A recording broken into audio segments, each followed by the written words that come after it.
pick up the blitz. Flag is thrown. There's your first down and a lot more for Demaryius Thomas. Swing and a shot by Freeman. Deep into the night. Back-to-back homers for the Braves. Blake Griffin will turn. Shoot a three from the wind. Bounce. They go. He got it. He cuts the big land. They go.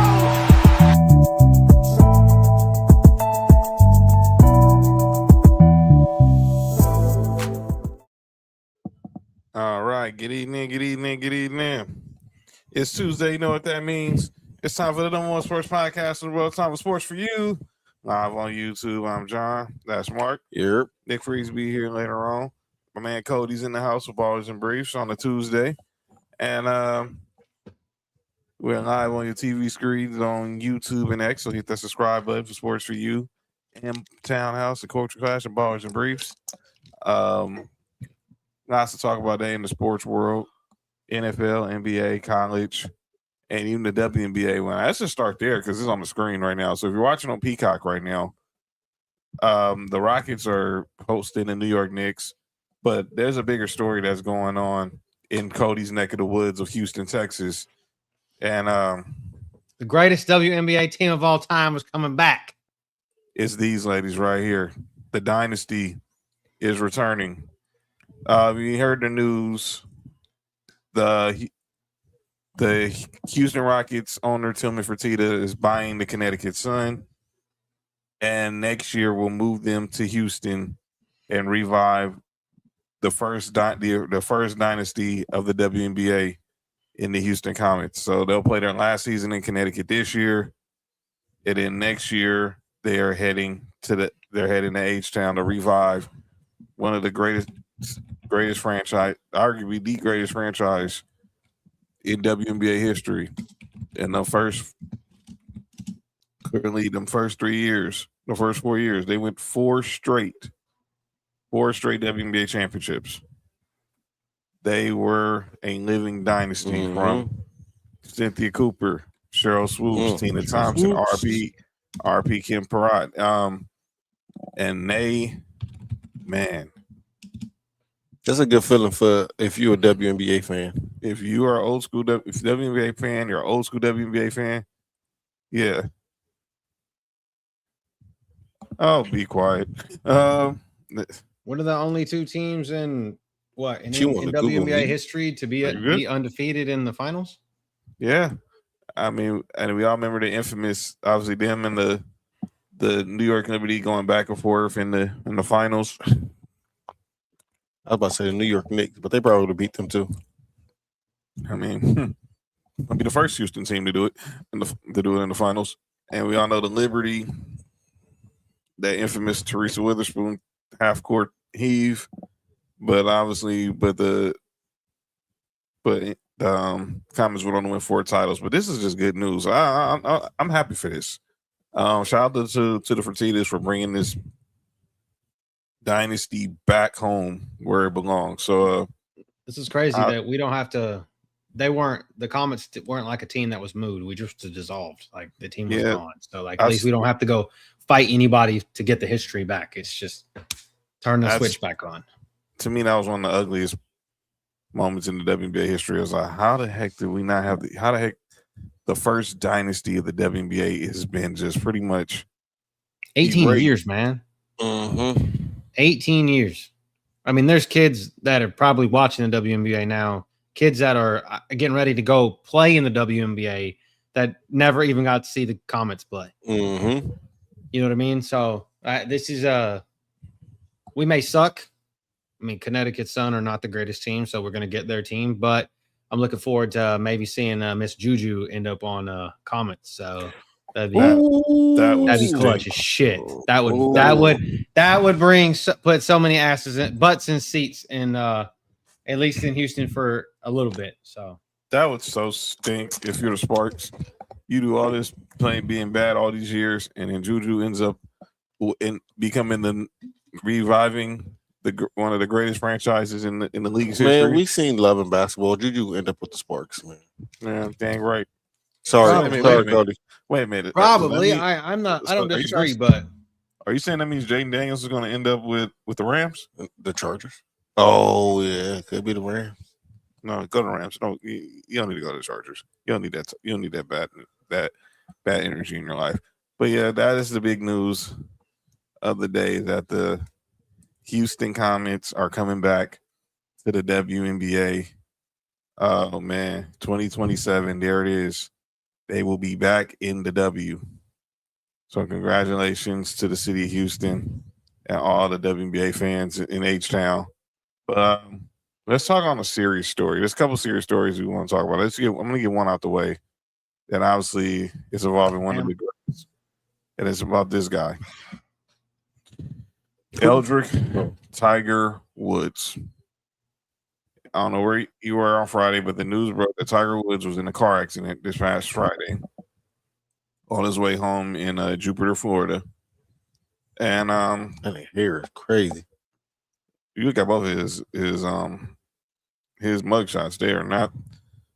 They are clearly a cry for help. His car was flipped over, and we was like, man, please don't let it be another. It's like another one, please, come on, be all right. And just to find out, he was arrested for suspicion of DUI. He wouldn't take a breathalyzer. He did take the breathalyzer. He passed it. What was it? He didn't The want to piss take. test. He didn't want to give a urine sample. Yeah. Okay?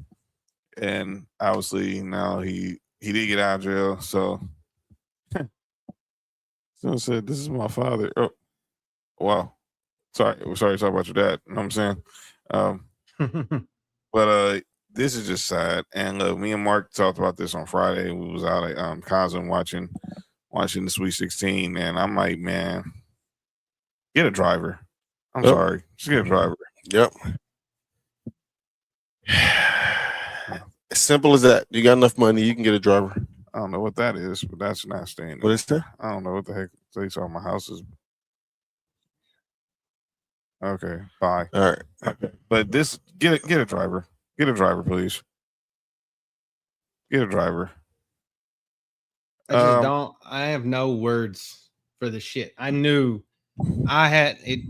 As soon as I had heard that he had a wreck, I was like, please, like, it makes no sense for this man to not have this. Like, there's no excuse. Like, literally no excuse for this shit. Kind of the same thing I said about, I'll throw this shit back to when I said the same thing months ago to Adrian Peterson. Mm-hmm.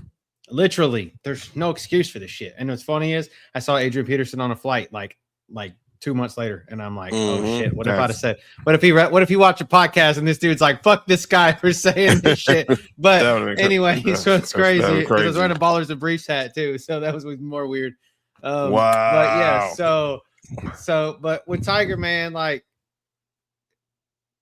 arguably best golfer of all time. Mm-hmm. He's generational wealth set up. What his son's name's Charlie, right? Charlie set up like for life. Yeah. And dude, there's no excuse for this shit. Like there's none. Like if you're gonna be lit, dude, and obviously you're a bad driver when you're drunk. It's not. I'm not condoning drunk driving, but obviously you suck at it. So don't do it. Don't do it at all. You're not very good at it, and it's bad. And you're a face of a sport, literally. So Cody on that one. Yeah, I don't get it. I just don't get it. He can basically have a driver, but then there's reports where he didn't want to get a driver because he felt that's going to be. He don't want no one invading his privacy. Yeah, Romans. I don't know how hard. I don't understand it. I don't understand it. He said he don't want nobody invading his privacy. He said, but guess what? Now everybody's in his business. Yeah, that's what I'm like, dude. What are you talking about? Get a fucking Uber Black. Mm-hmm. Like those people don't care. Them dudes are just like driving around. It's not like this is not what was this taxi cab confessions and shit. Come on now, let's like come on. No one cares. Yeah, I'm with Bella. He clearly has a problem. There's something. Yes, something is not right with Tiger for this to keep happening. He's gonna wake up dead. That's what's gonna happen. Keep on doing this shit. Waking up dead is crazy. I mean, I hate what Cody said, but he's telling the truth. I agree with him, but like I said, all you got to do is just get a driver. I'm not sure if he was drunk this time.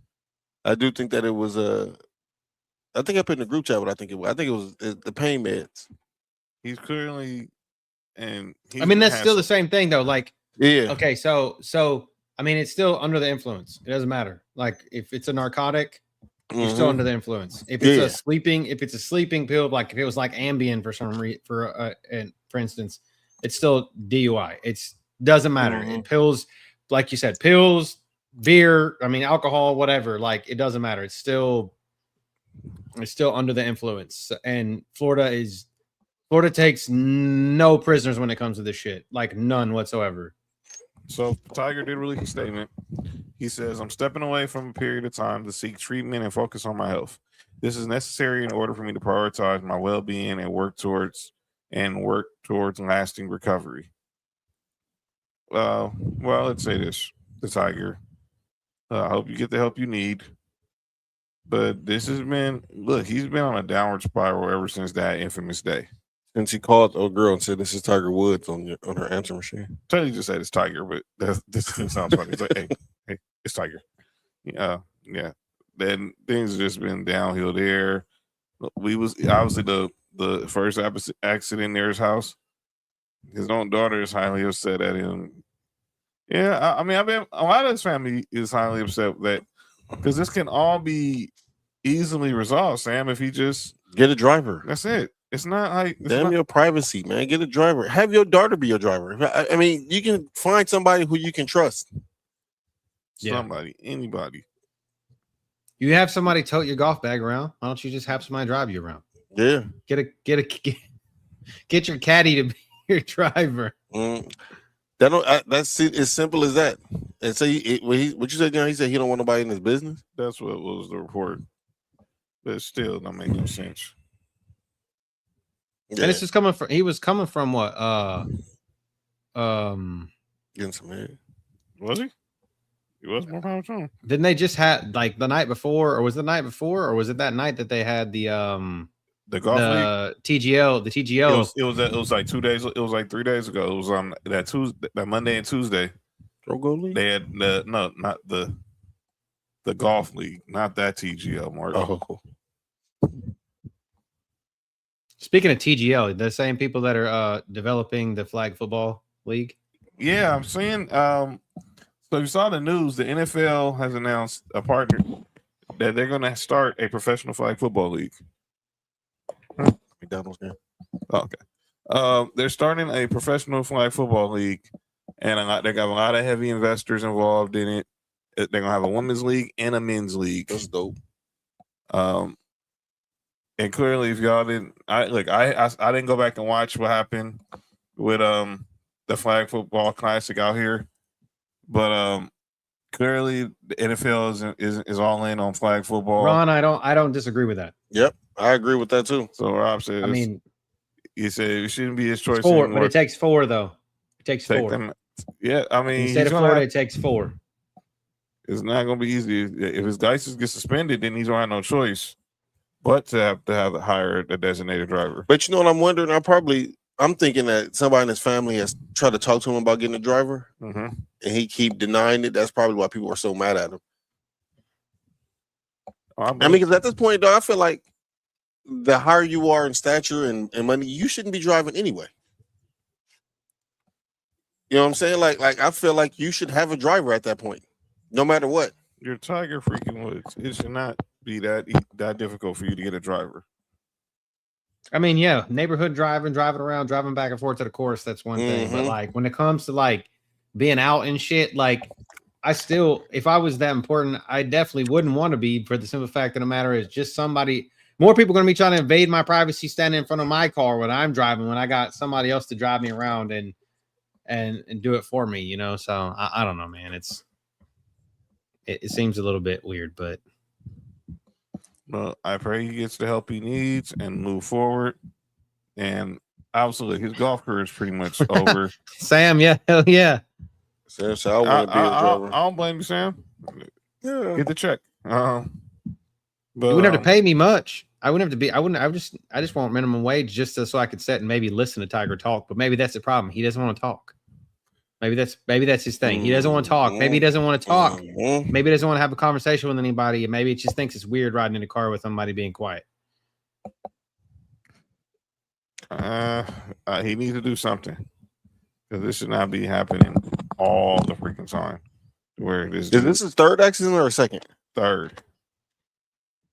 Yeah, the one he had two. He had the first DUI he had back in 2017 back in Jupiter. Then he had the accident out here in LA during the Genesis Open when he rolled down the hill, right? Yeah, and then obviously now this one. So just hopefully he gets the help he needs. And dude, you're sponsored by Genesis. You can't tell me Genesis can't get you a driver. Heck, my mama drives a Genesis. Should drive you. You're paying the right price. We're talking about Tiger Woods. Don't offer up mom services like that. I'm just saying, if you get a free Genesis, if you give her a free Genesis, probably. You give me a free Genesis, I'll drive it.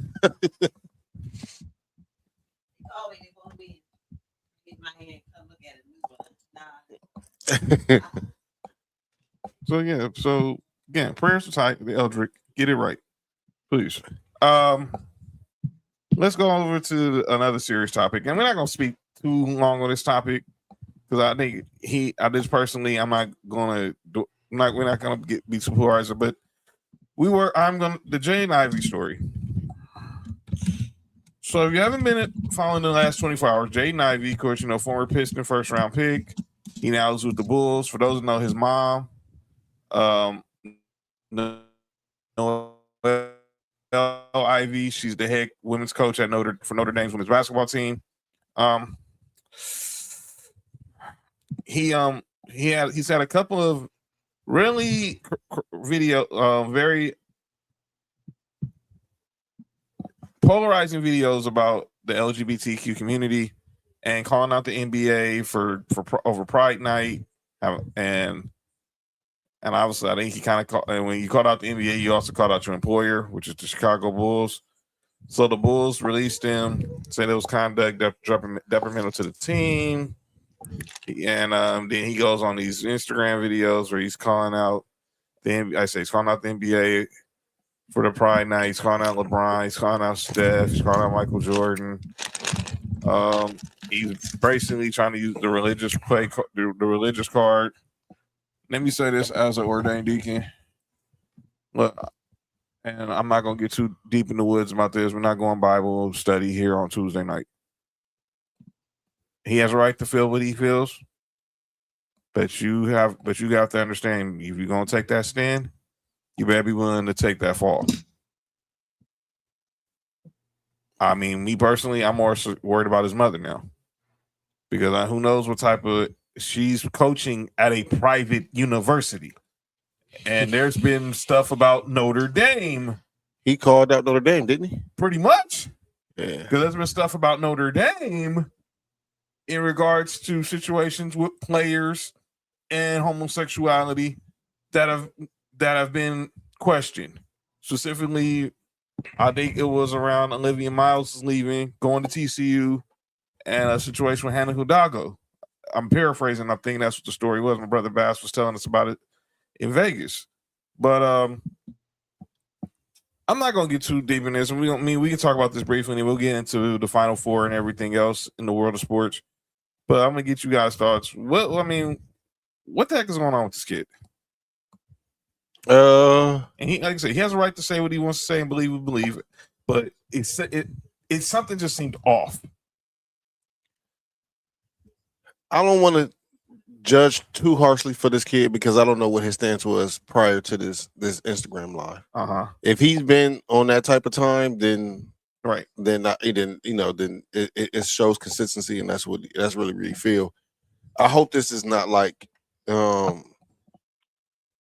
what people are trying to say it is a mental health issue now. You know what I'm saying? Mm-hmm.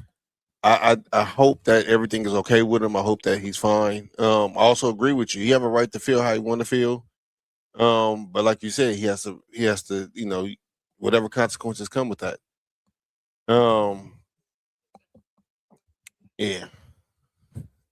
Code, what you think, man?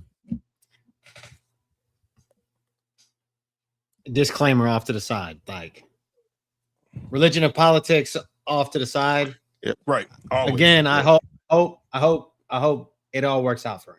Right. Mm-hmm. Right. Again, speak your mind, but like you said, be willing to take what repercussions may come with that. The thing is obviously, I think what people are saying is like always it's being pushed because he's using Christianity as a crutch, as a shield, something to hide behind, whatever, right? And how like his whole wasn't the whole thing before, like before he devoted himself to Jesus or to Christ or whatever, he was like a porn addict. That's kind of the story that I read, was like that he had addiction to porn, and that's how he went. Like he started going to church and trying to shake his addiction or whatever, and now he's like, okay, well, you go after the biggest faces in the game and say that they're not real Christians. Man, come on, dude. You don't know that. You can't, for one. Yeah, you don't know that for one. Everybody does religion the way that they want to do religion, and that's what makes this world a great place. Is you should be able to practice what religious how the way that you want to practice it, right? That's and right. if it's not 90, if it's not 100%, fine. That's fine with me. As long as you have faith to believe in something. And the way that they believe in it might be different than the way that you believe in it. And now you're being judgmental. So the problem is therein lies in you're being judgmental and you're casting the stones that you didn't want cast at you. And now you're getting mad because you're catching strays because you started casting them. So at the end of the day, I hope everything works out for him. But I hate personally when people bring religion into politics and business. Keep that shit out. Keep it away. They don't go together. That's why Sunday is for church. That's why Monday through Friday is for pleasure and work. Right? You know what I'm saying? So it's kind of like those kinds of things. They don't go together. They don't mix. Because when they do mix, what happens?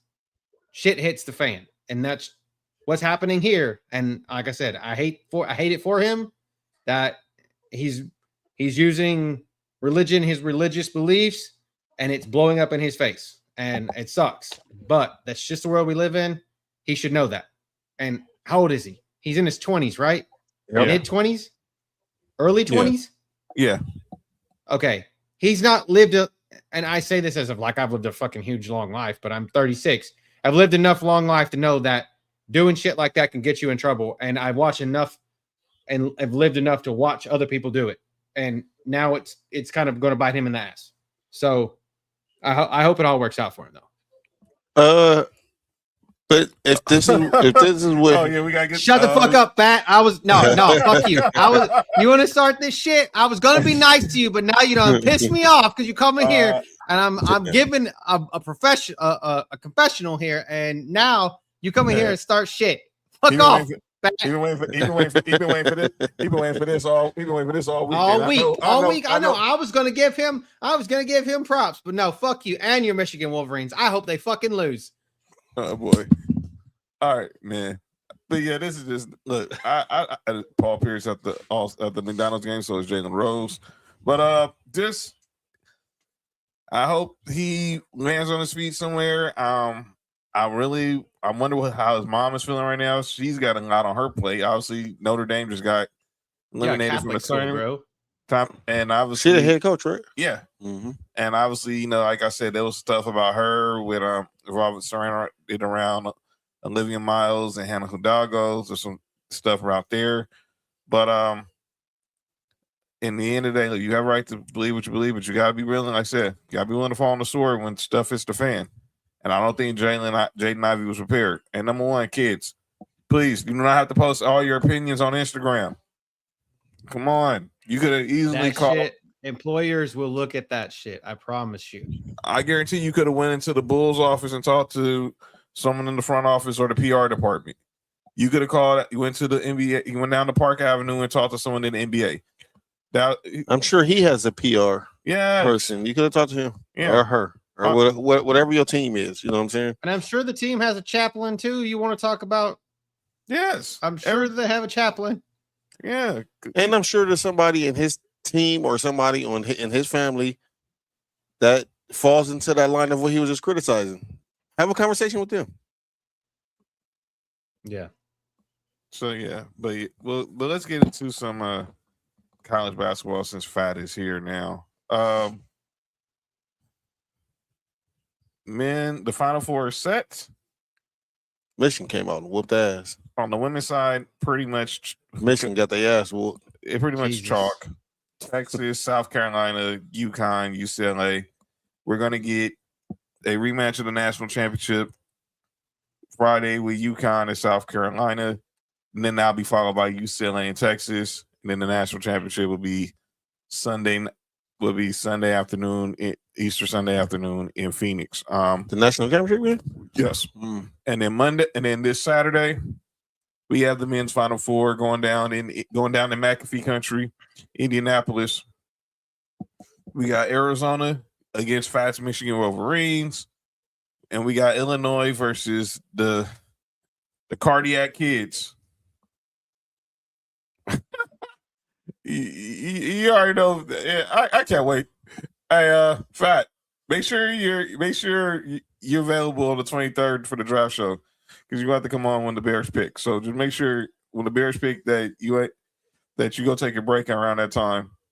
And because I think you and Cody eventually got to have a face-to-face talk. All right, but yeah, but this look how these we'll get back to the women, but on the men's side, Arizona beat Arkansas, whooped up on Tennessee. Michigan, same. I mean, they went ahead and whooped up in their game as well. Illinois, but shout out to UConn. UConn goes and wins on arguably the most. I don't even know how to explain what happened with UConn. I just left the house and I saw the highlights, and I went back to watch the highlights. Mm-hmm. I'm like, that didn't happen. Shout out to Jason Crow. Inglewood's on in the build. Whoa. What happened? Jason Crow averages 44 points a game? Yeah. Damn, Inglewood must be sorry. But God, Lee, dude. Oh, you should have threw the alley-oop, sir. He's going to Missouri, and no surprise, his pops is going to be on the coaching staff. Missouri got a top 5 recruiting class. I just want everybody to know that. They got, I think, 2 or 3 players in this game. Yeah, and obviously one coming from here in the city of Inglewood, Jason Crow Jr. Is here. And joining the show now, obviously, the one and only Nick Freeze in the building. Nick, what up? What to do, family? What up, going on? We're talking about the men's Final Four. Oh man. Look, it's gonna be a couple good games. So we're gonna get Arizona versus Michigan, and then we're getting UConn and Illinois first, and then we're gonna get Arizona, Michigan. Nick, man, what the heck happened in that UConn Duke game? That right there is the main reason why we love March Madness, because it's literally March Madness. That sequence was absolutely crazy. I've seen stuff like that happen at like the lower levels, but it seems like they just hit the panic button. It literally made no sense. It was one of those things where you just do something basic, a fundamental thing in basketball. Faith, and it's just keep. All you gotta do is what up, Faith. Just keep your cool. That's all you have to do. And this is the reason why you're seeing, especially I want to say over the past at least like 5 to 8 years, it's rare that you see a team that's like full of like freshmen or sophomores that go far in these tournaments. Usually the teams that go far in these tournaments are teams that have guys that's been there for a while. Like even the last, like y'all last run, John. You know, y'all had juniors and seniors on y'all team. Mm. You feel what I'm saying? Y'all didn't have a team full of like freshmen and sophomore and shit like that. Don't get me wrong, that are like ultra talented. But you know, this is a reason why I said that college basketball is messed up behind the one and done rule, because you lose out on stuff like what's going on right now. Like, look, like I know we hate talking about these guys, but look at Duke over the past like 10 years and the talent that they've had and have done absolutely nothing with it. Like, don't get me wrong, I don't like the team either, but there's no denying that they've had like top 5 talent, like going, like, you know, they have somebody in the top 5, top 10, like it's like every other year that played on their team. I mean, shit, they got 2 of their guys in the NBA right now that are qualifying for Rookie of the Year. So it's just, you know, these older guys. It's great to say that for people in college, but these older guys, you know, they got the pull waste. They're not going to make some of these same mistakes, and you know, they're battle tested. Which is the reason why back in the day we used to see like these teams that would make these great runs, but they would be like teams that had guys that's been there for the very least 2 years. You feel what I'm saying? So, but it was just, I don't know. It was a lack of fundamentals on that play. And I feel as if the players involved were a little bit more battle tested, that wouldn't have happened. It's unfortunate, but it's funny that it happened to Duke though. So fuck them. And let's a resident Duke fan. A resident Duke fan. Hey man, it is what it is. It is what it is. I mean, you got freshmen trying to make a half court pass. Bro, that's what it is. It's fucking stupid. Like, it's stupid. Your daddy's not gonna come bail you out, and that's a dumbass play. And you paid for it, and then like Shire is like on the fucking sideline, like his face is like he's glitched into the Matrix or some shit, because his facial expression doesn't even change. Like he goes from like, how the fuck did that just happen? He's not even gonna run on the court. He can't even run on the court and stop that shit. You know what I mean? So it's like, when I saw that, I'm like, man, yeah, Hurley's team deserves that shit, because we played like shit, and good on UConn. You know, like, they deserved it because we looked like ass just because of that shit. Yeah, bro. Yeah, that was a crazy play, man. I look at the game, I'm like, I can't believe this shit just happened. Like that was crazy. And 28 points in the second half is terrible. That's what terrible. I'm saying. And like with the big ass lead, and that shit was wild, bro. I'm not gonna lie. That shit was wild. That was one of the momentum was just like crazy, because it was like they had like 29 in the first half, and then they ended up scoring like 44 in the second half, and we had 44 in the first half, and we only scored 28 in the second half. Like, what the fuck was that? Like, 72 point ball game was bad anyway. Like, that's bad. Both teams averaging over like 85. I honestly think that because sometimes, you know, what the coach used to tell us, sometimes read your own newspaper clippings. Newspaper clippings. I think that's one of those things. Because Duke is the more talented team. When you look at the overall, like on paper, they're the more talented team. And I think that when they saw that they had that big lead, they let their foot off the gas. You cannot let your foot off the gas against a team that's that good, and UConn, who are champions and are battle tested, because they were not going to let up. They weren't giving up that game. And they're really well. They're real well coached. That's one of the best coaches in college basketball. Dan Hurley's good, man. Yeah, he's really good. Yeah, there's a reason why the Lakers wanted him. Now, I don't know if he would have worked in the NBA. I still think he's going to be the coach of the Knicks eventually. But there was a reason why the Lakers at least made the call. Oh, you got the Knicks? I got Boston. Ain't no way to get rid of Arizona. There's no way. There's no way. He's too in cahoots with everybody in the organization. He done won them one, and the players really like him. He's from, but Hurley's from Jersey though, so I think that's why I think John's on to something with the Knicks. UConn plays in the Garden. It's like it's like a home, another home for them.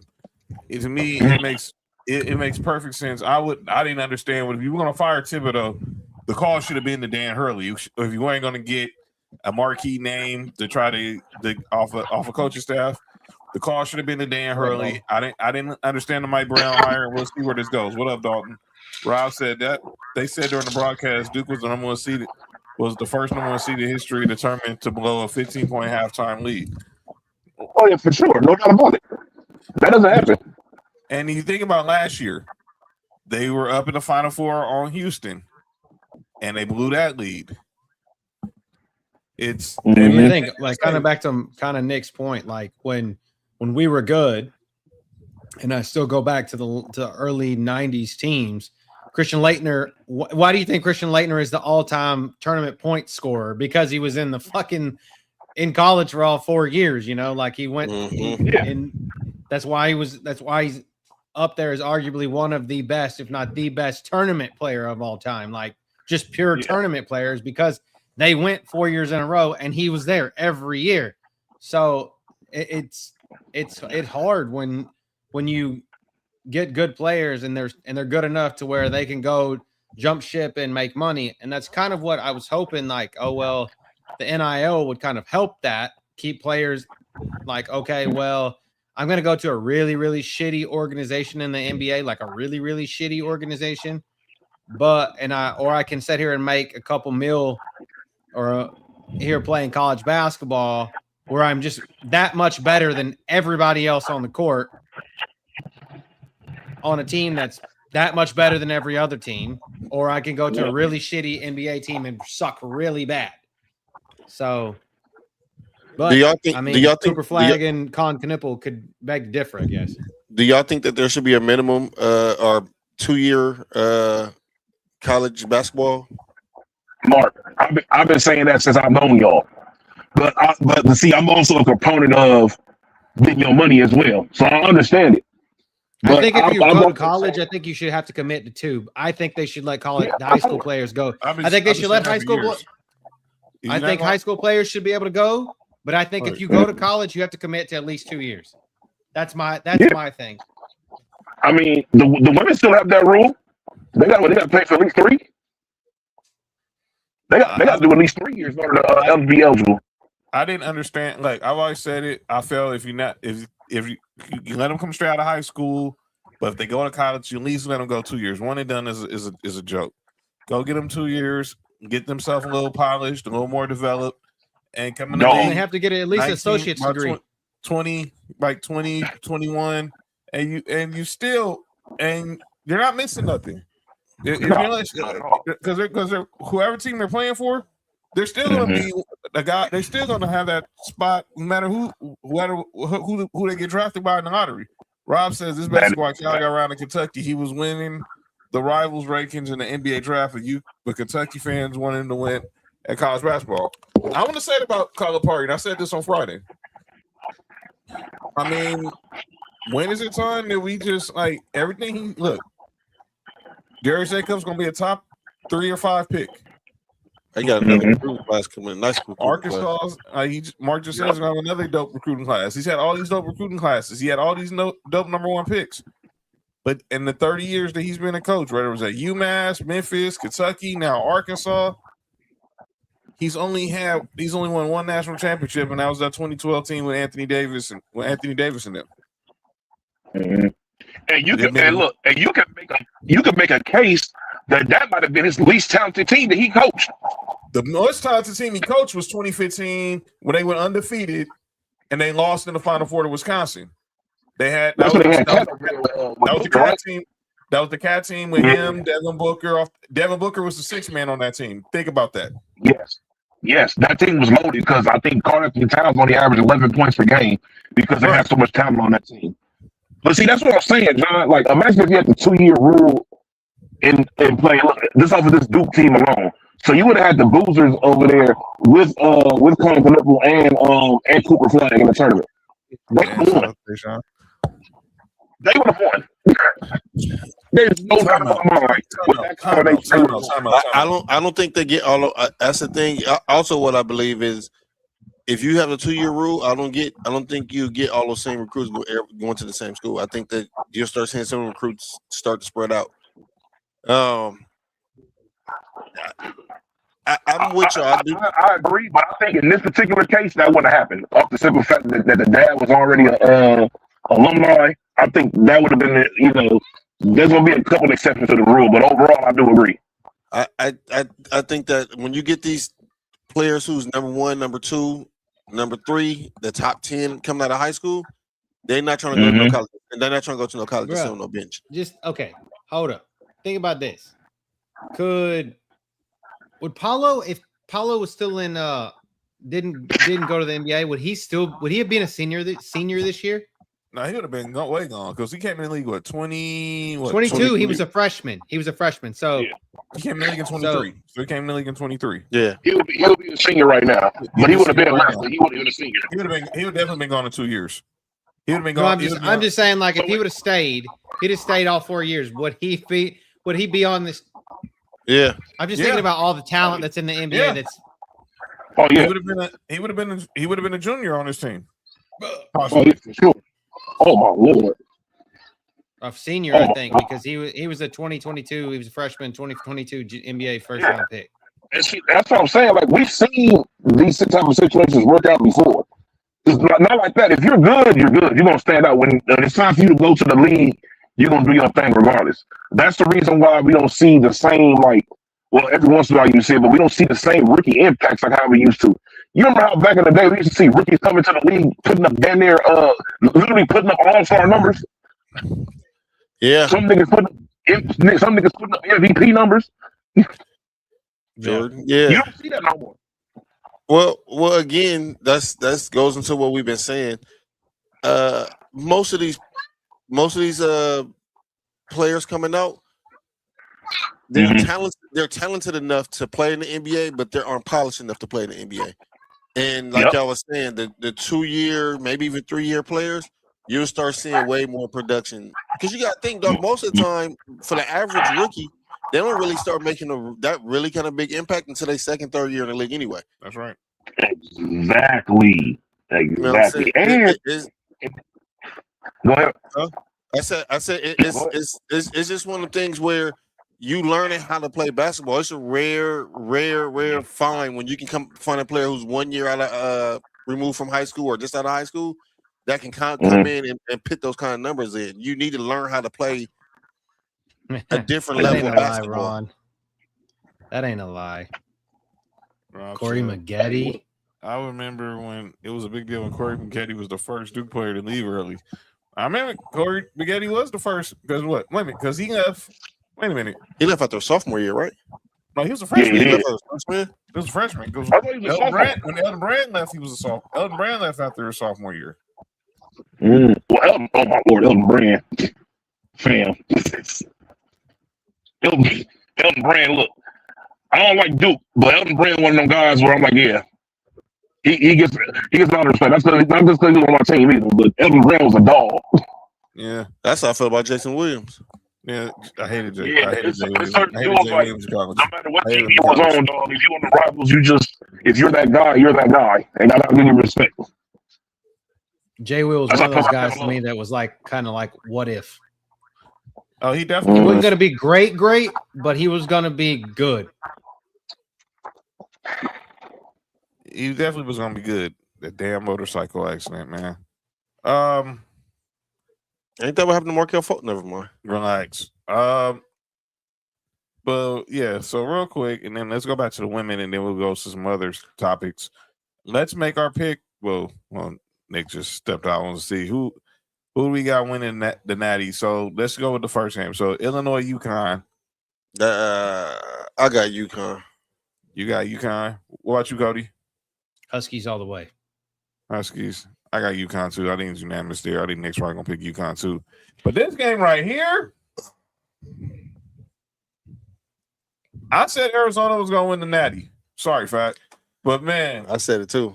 But man, look, I don't watch the Michigan team, and maybe because I was with Fat in Vegas watching them, and then I had to watch them the last couple weekends. This Michigan team has that it factor. Yeah, like that factor when you don't know what it is. Michigan has that.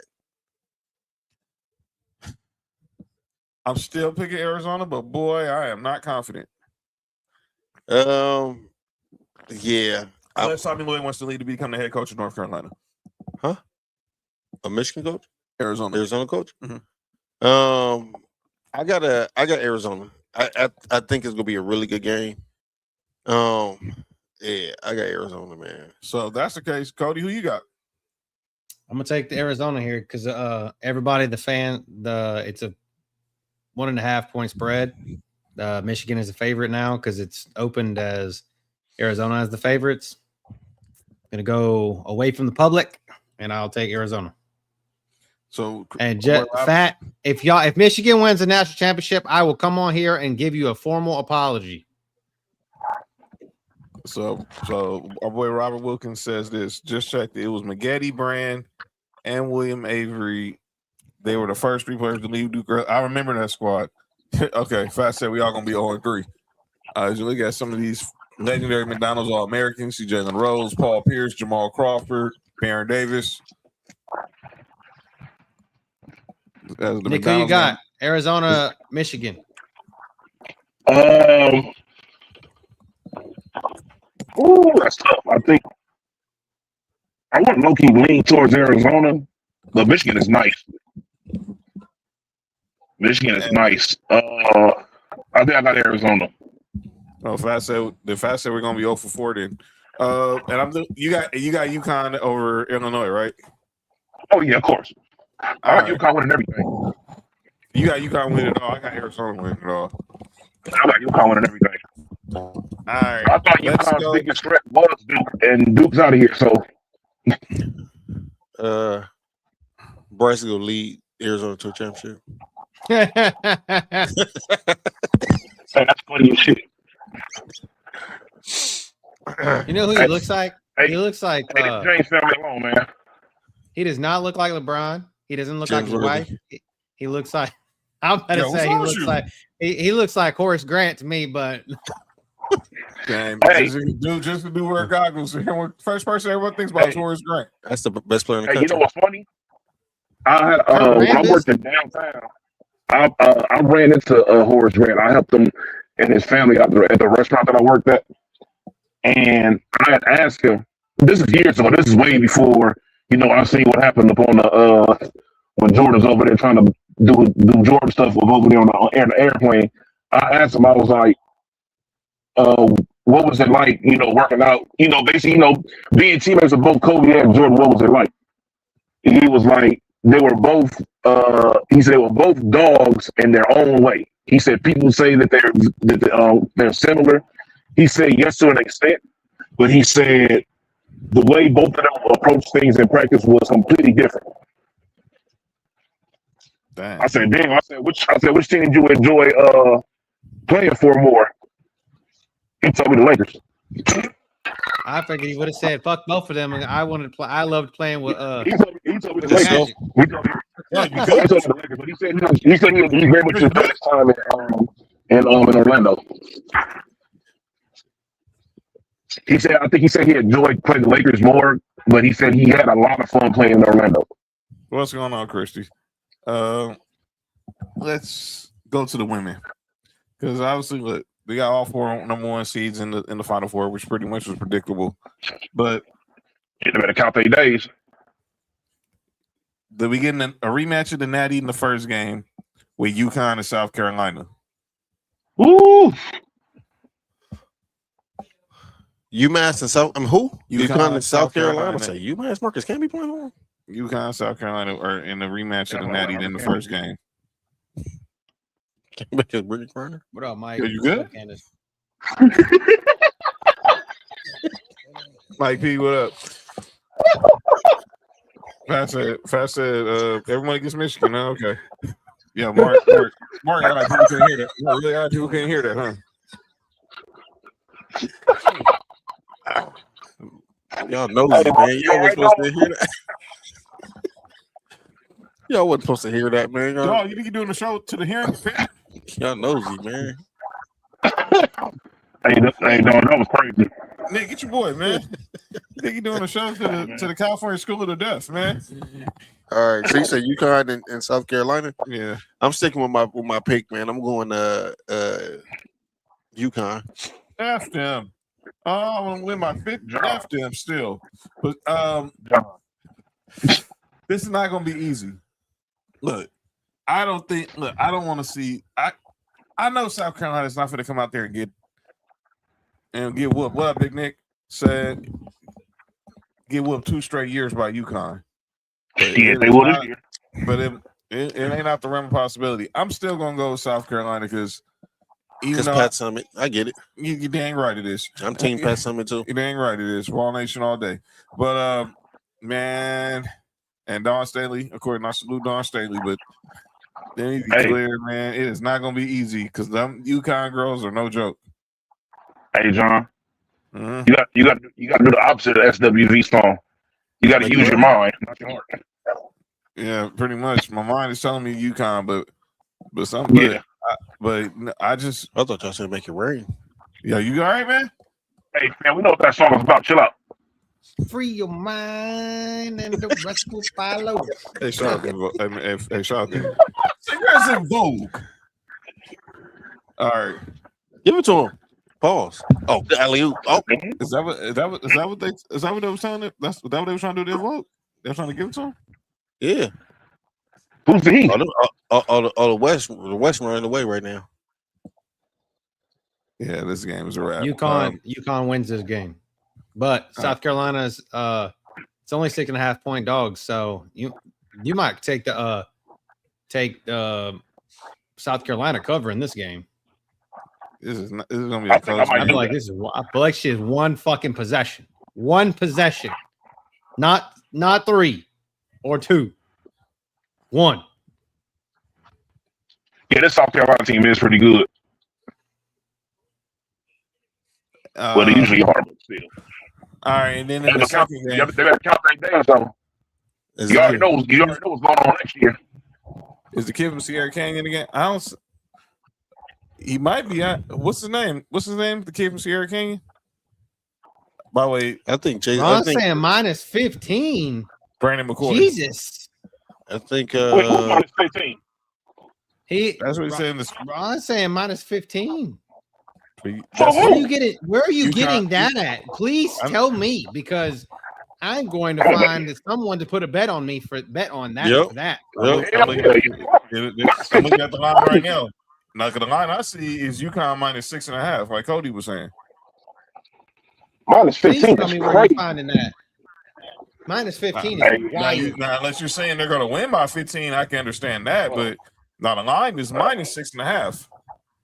Yeah, minus 15 is crazy.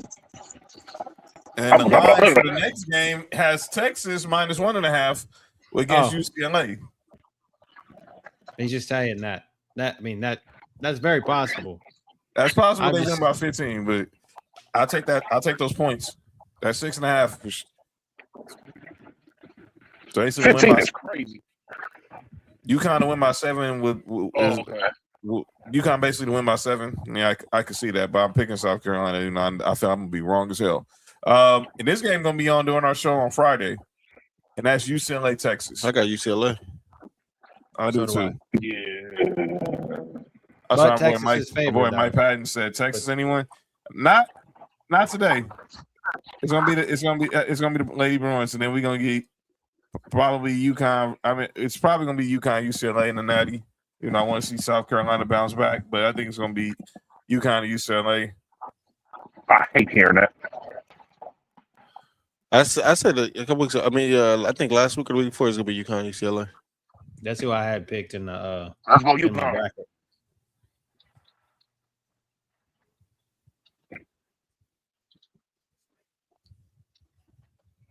So yeah, that's what the women's is looking like. Let's go over to switch over to the NBA real quick. Hey, And I have where's that thing leading to? Excuse me? What's that thing right there leading to on that player? To the far left. To a cactus. Yo, what's wrong with you? Oh, What is wrong with you? Looks like she farted. And it's like coming out her ass. I don't know. Nah, Nick ain't slick. I know what he's thinking. It's a rose. No, ain't a rose, but it's so. You can buy those things at CVS and you go look hard enough. Nick ain't slick. I know what Nick is thinking, man. I can read Nick's thoughts. That four, he sees that four shooting in the sky. I know he ain't stupid. I ain't slick. You ain't slick. What? You ain't slick. Man. That's terrible. That's that he might be going to Michigan. Brandon McCoy. Yeah, okay. I heard that too. And the West is pretty much on the East. And He reclassified. He was the number one junior, reclassified to be a senior. Okay. How the fuck can you do that? Gilbert Arenas' son did the same thing. He reclassified. Wiggins did it. Yeah. Oh, this is high school, right? Yeah, high school. Younger than you, if you're playing with the kids of your age. Right. What? Hey, shut up, Sam. Yo, I know exactly what you just tried to do, Mark. That ain't I didn't say nothing at all. I didn't say. All right, man. Mark. Huh? We know, man. Come on, man. Shoot, something wrong. It's your boy tonight, man. I don't know what's you on with. I didn't say nothing at all. All right, let's go to the NBA right quick. Some of the first names that are going to be in the Basketball Hall of Fame were announced. Were reported today by Shams, and so far we know these four will be inducted in Springfield during the fall. Why Doc Rivers inducted? He's going in as a coach. Dana Dalladon, Candace Parker, Amari Stoudemire, and Doc Rivers are all, according to Shams, will be inducted in the Naismith Basketball Hall of Fame. Those are some of the first. Or Mark Few. Is Mark Few not going to be in there too? I read a report that Mark Few is also getting inducted. I'm trying to figure out when the hell happened to Blake Griffin. Blake Griffin should be in before Doc Rivers. Nah, He should be on it. Never mind.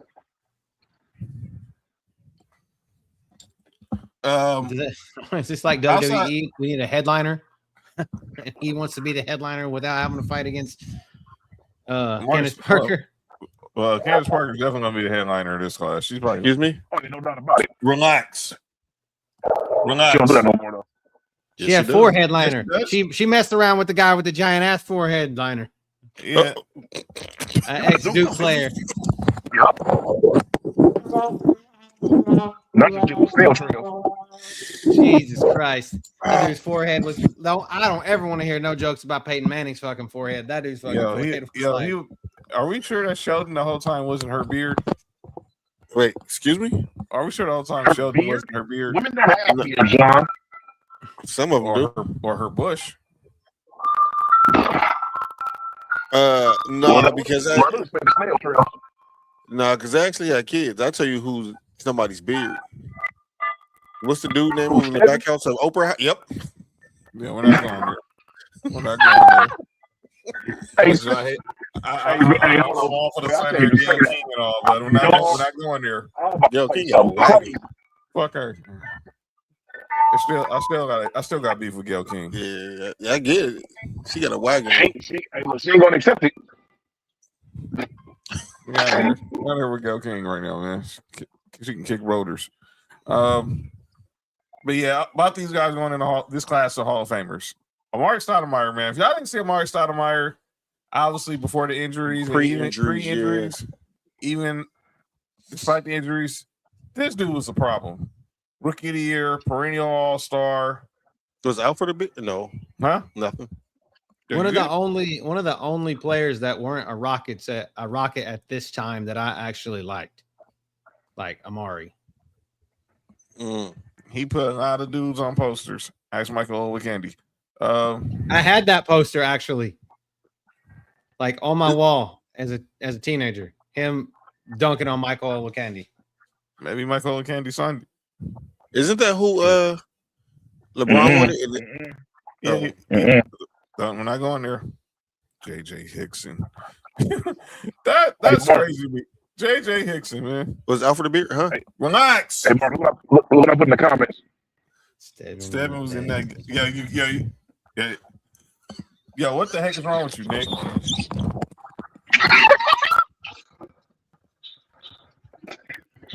Neverland League too, as well. Sheesh. All right, man. Yeah, but Amari Stoudemire was a human highlight. Candace Parker, ultimate baller. Elena Delle was a walking bucket. Mm-hmm. 3-time MVP. Yes, and clearly, if y'all watched her like in college, she was at UConn originally, but she ended up at Delaware. I went crazy at Delaware. Yeah, and you saw what she did in the league. She went second in the draft, but she went second in the draft behind Brittany Griner. Shut up, I didn't say nothing. Hold up.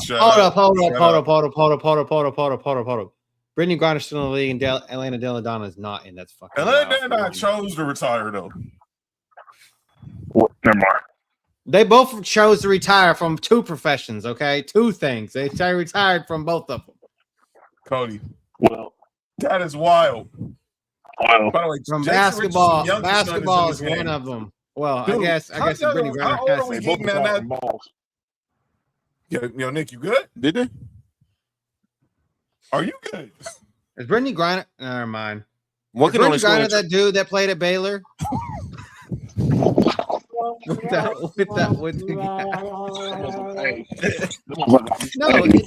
serious. That one dude with the small, with like the eye that was like this that played at Baylor with the goggles. Oh, that was way funnier than what I was about to say. I was about to say only one can score in transition fast break.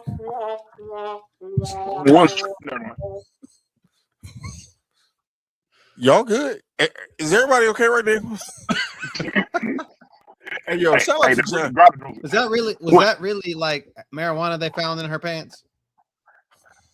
The sack. I'm out. I gotta go. I'm out. Me too.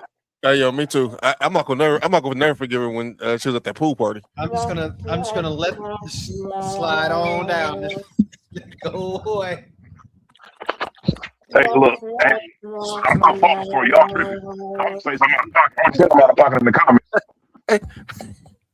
She topless and it's okay. Relax, Nick.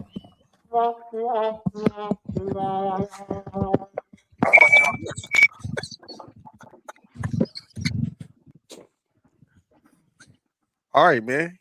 Everybody should stop. Yeah. What's wrong with y'all, man? What's wrong with y'all? How she topless? It was okay. Hey, Mark, they wildin'. Hey, John. Whose shit was crazier? Brittany Griner at the pool or Tiffany Stratton before the surgery? Oh, bro. Dog, we're not doing that. All right, at least we know Tiffany Stratton was still a woman, dog. Unfortunately, no, well, we know that, but like I said, she said she wants to go into acting. I said, you're not Hollywood type. That's not your type. Yeah. Not at all. Oh, shit. Hey, the show went off the rails for like about 2 minutes. My bad, y'all. Yo, John tried to get everything back in order. John was like Jason Richardson's son was playing the McDonald's game. Nobody cared nothing about that. There's Brandon McCoy. Okay. There's Brandon McCoy right there. There he is. Sierra Candy product in the building. Yeah, that's crazy, man. Oh, it's hilarious. That's wild, dude. Y'all something wrong with y'all, man. But back to this Hall of Fame. Like I said, Candace Parker was a baller, and Nick just left it. And you guys made Nick leave the show, man. But Delle Donne was a walking bucket. But congratulations, we'll have the full class. They'll announce this Saturday, the morning of the men's Final Four. So we'll have the full class on Saturday. We'll recap it next week along with the Natties. So let's man. I saw this on Twitter, and I know this Mark I would like to say about this. Oh, man. So I saw this on Throwback Hoops' Twitter account, and they had the top. Excuse me. The top. Wait. 10, excuse me. The top 10. Wait. Excuse me. I mean, take this list down. You said that's BS. No. I really have thoughts about this list. I don't. This should be this. Come on. Right, so this has got to be something that we talk about. It's top 10, so it's up for debate. Yes, it will be up for a debate. But there ain't no debate here. Why the heck there's 3 people who should not be 1, 2, or 3? Let me be perfectly clear. I'm biased, so I stay out of this. Well, I'm not biased. I'll tell you. This list is way the hell wrong. I'll say it. Any list that don't start with Jason Kidd in the 2000s is whack. This is crazy. I'll say it. Chris Paul's number 2 on this list.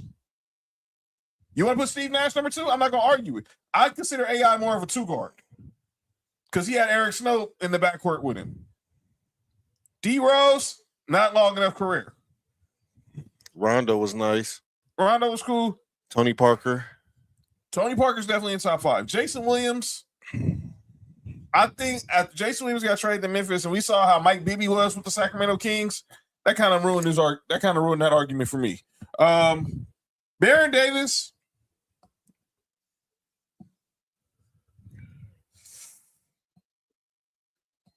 Chauncey, obviously, because those Pistons teams were very consistently good.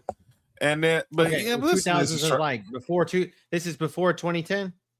Yeah, this is 2000 to 2009. Okay. Steve Nash got 2 MVPs. Iverson was MVP. Derrick Rose was MVP. The best point guard in that generation. Jason, Tony, as a person who loved Steve Nash, like literally, I have an argument. I could literally, I would say 5% argument that he's number 1 on this list. The 95% of me is Jason Kidd deserves to be number 1. Like literally, I could argue for 5% that I could argue that Steve Nash needs to be number 1. But it should be the answer. The only correct answer is Jason Kidd is number 1. Steve Nash is number 2. I'm not mad at for that. Me personally.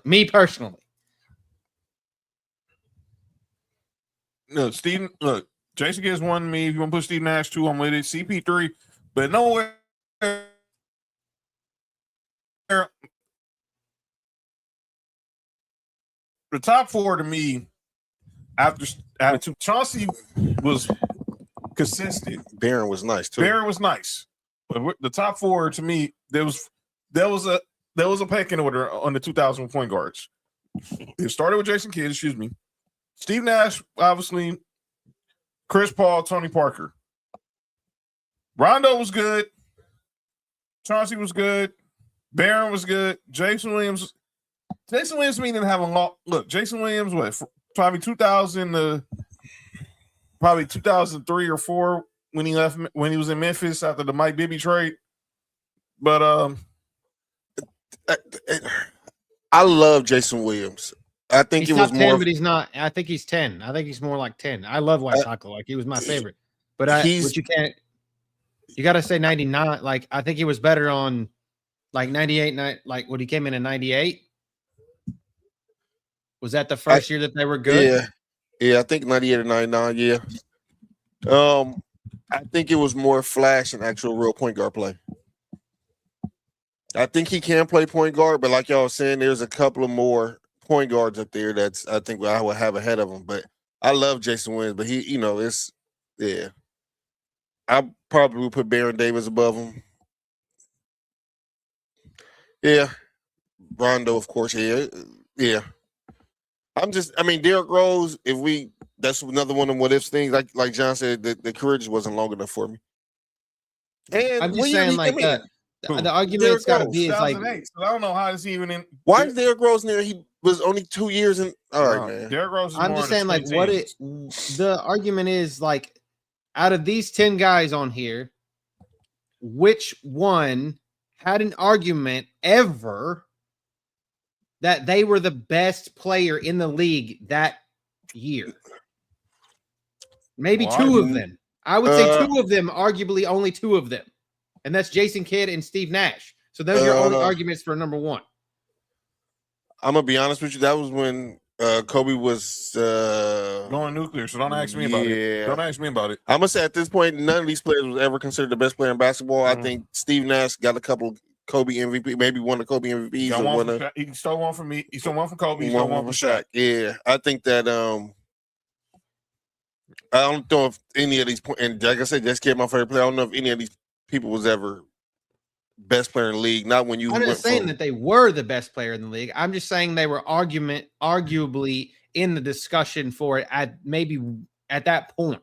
Like you could still say Kobe's the best player in the league at that point in time. Yeah, but who was next person? Like who could you put in that list? And nobody on this list but Steve Nash and Jason Kidd to me would be. Yeah, I could argue for being the best player in the league that at that point in time or that year. You know what I mean? Yeah. The rest of them, I feel like kind of Steve Nash and Jason Kidd, and then a big gap because like as John said, I never thought that Allen Iverson was a point guard. He was more of a 2 to me. He was a ball handling 2. Yeah. Yeah. So yeah, I don't know who came up with the list. I got another list next week about the greatest athletes of all time, but I'll say that for next week because I don't need one dumb list. One dumb list a show is good enough for us.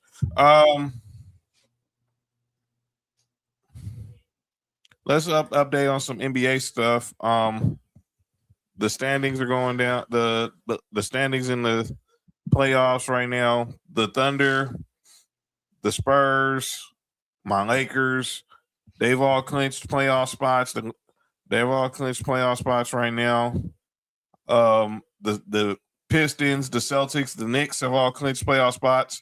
The Nuggets also have clinched a playoff spot, and the Blazers and the Warriors have clinched spots in the play-in tournament.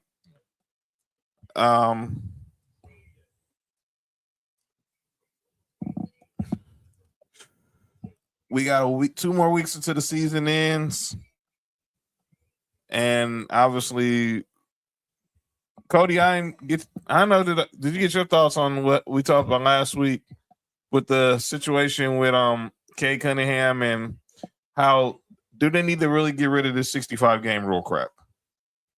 Oh, for being for MVP?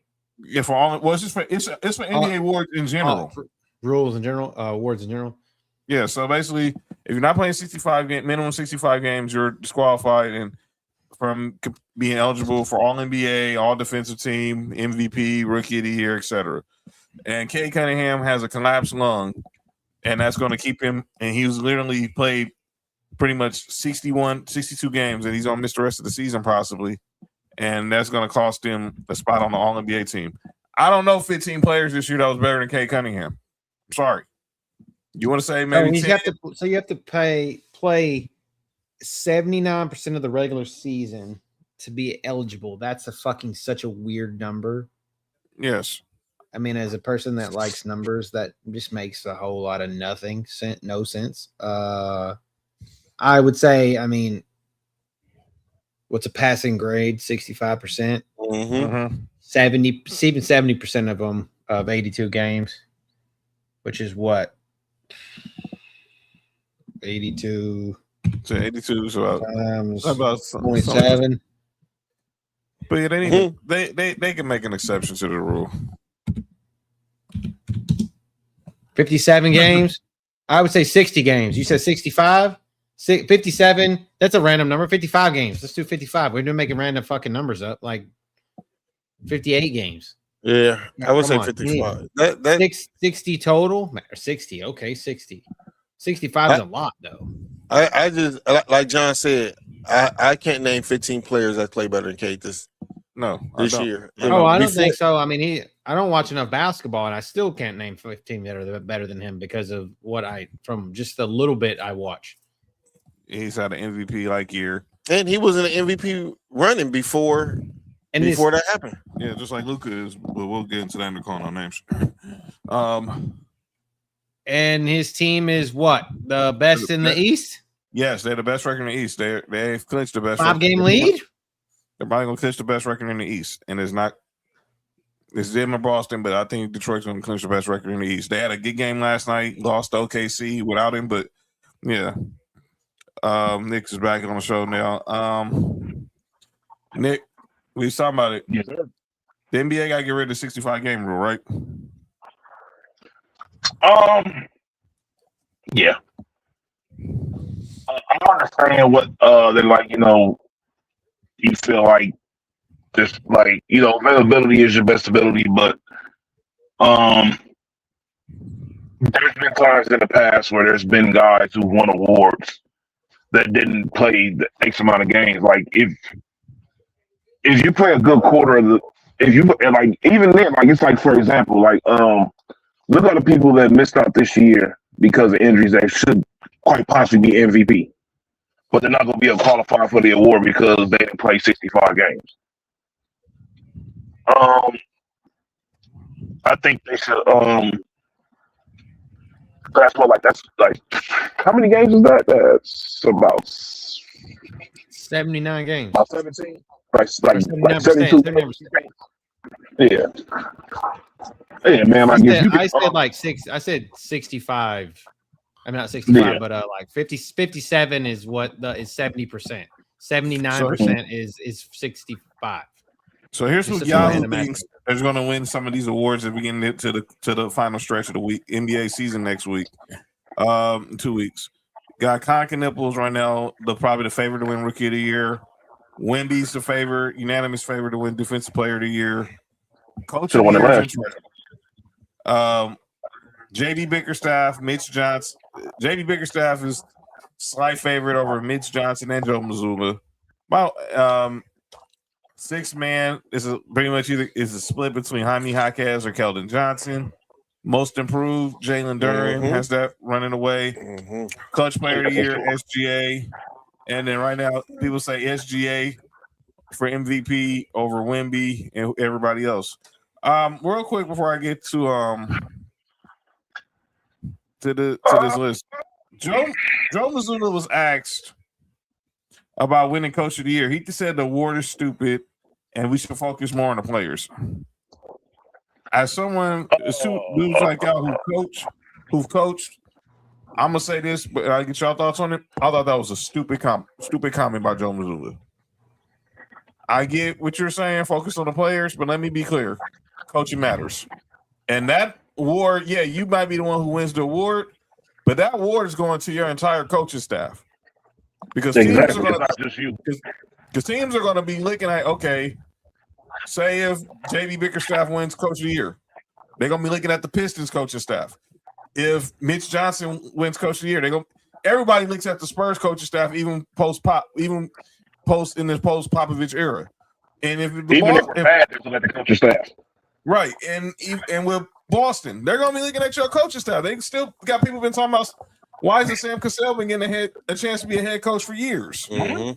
So I don't understand why Joe Mazzulla says it's a stupid award, but I get it. Whatever. F Boston. What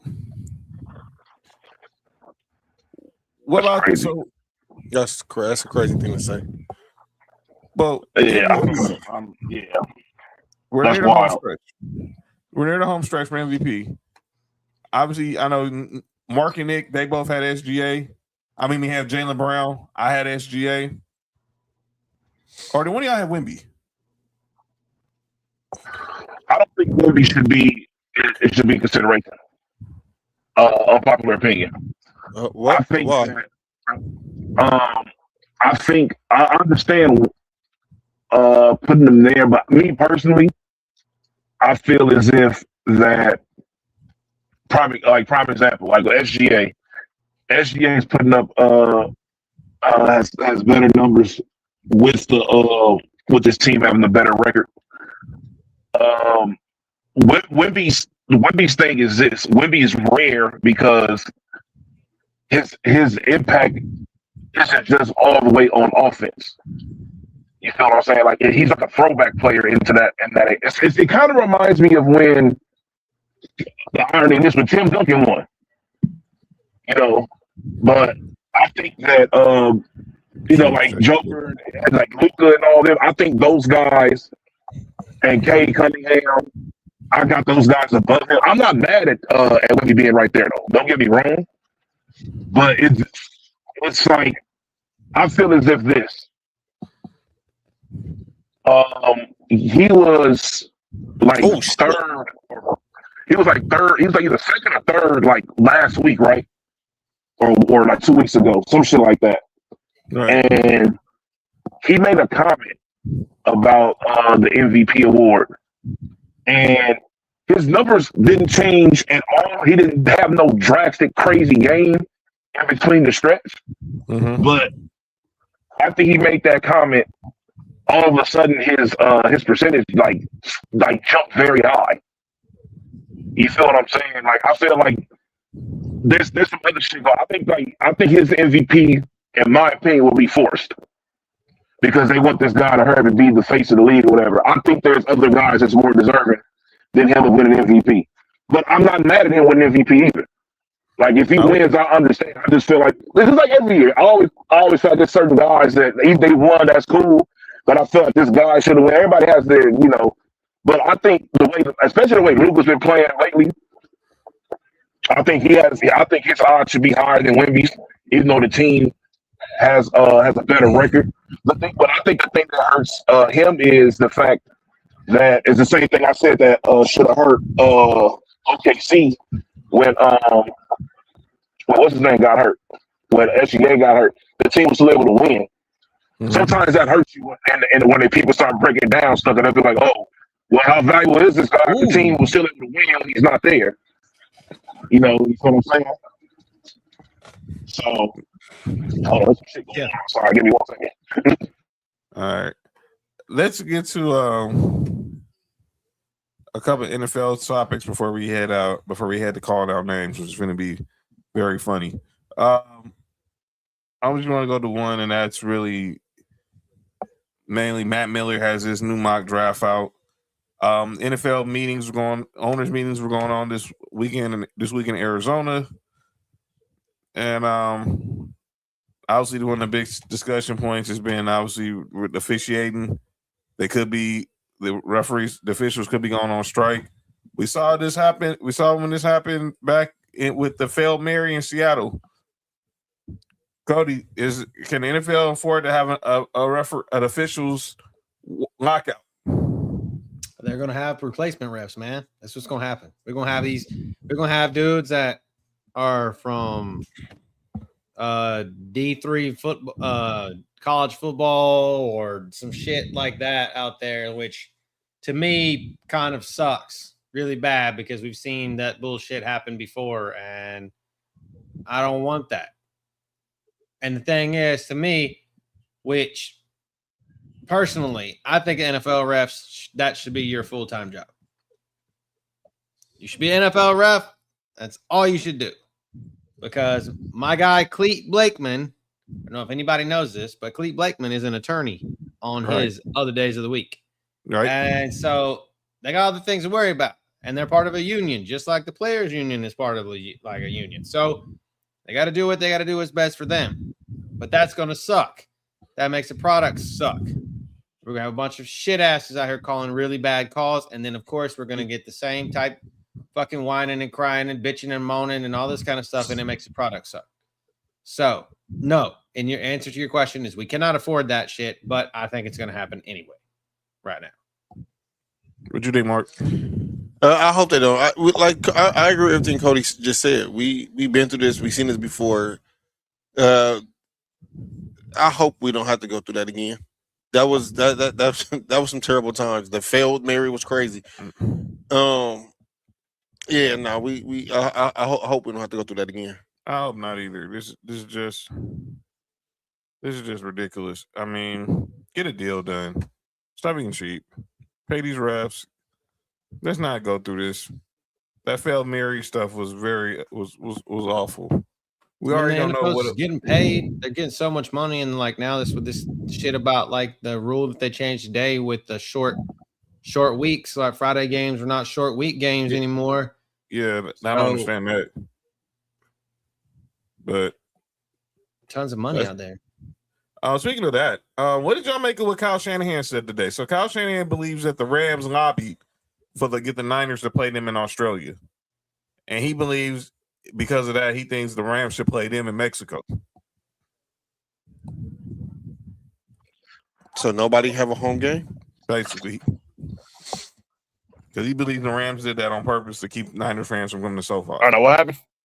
So Kyle Shanahan believes that the Rams lobbied to get the 49ers to be their opponent when they play in Australia week 1 because of the home field advantage the Niners have when they come to SoFi.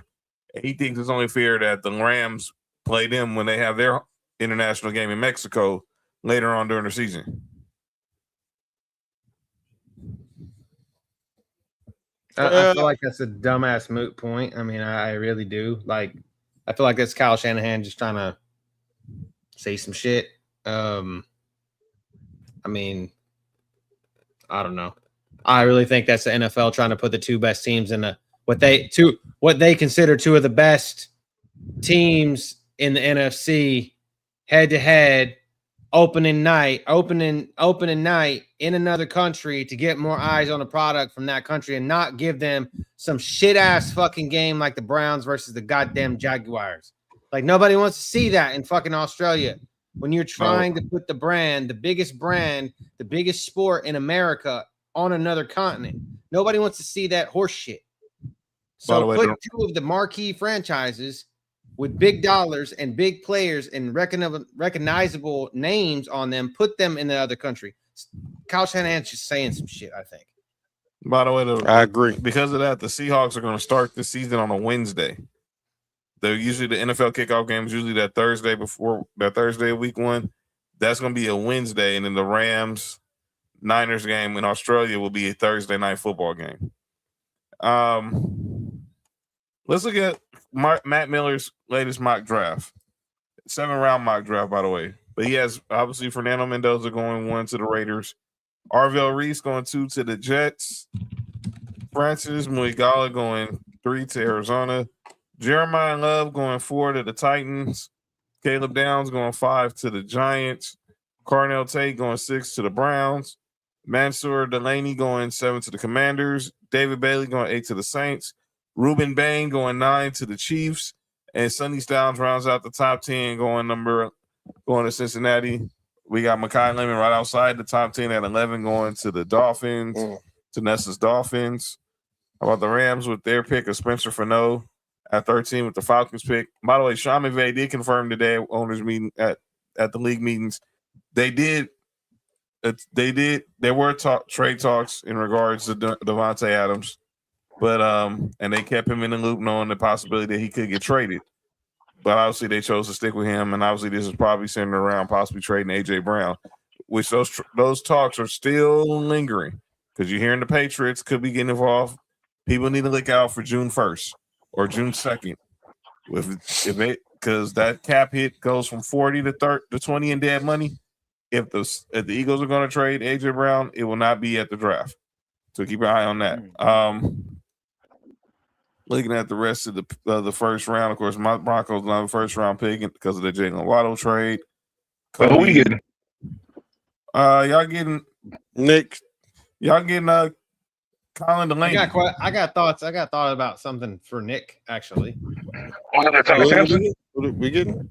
They have Marks Bills at 26, taking Omar Cooper Jr. from Indiana. That was Fernando Mendoza's top. He's 29. No, you all right? He's talking about DJ Moore, dude.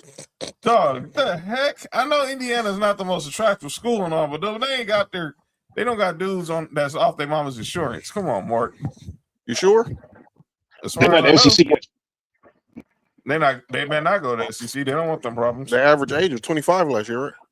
By the way, Ty Simpson going to the Jets at the start of round 2.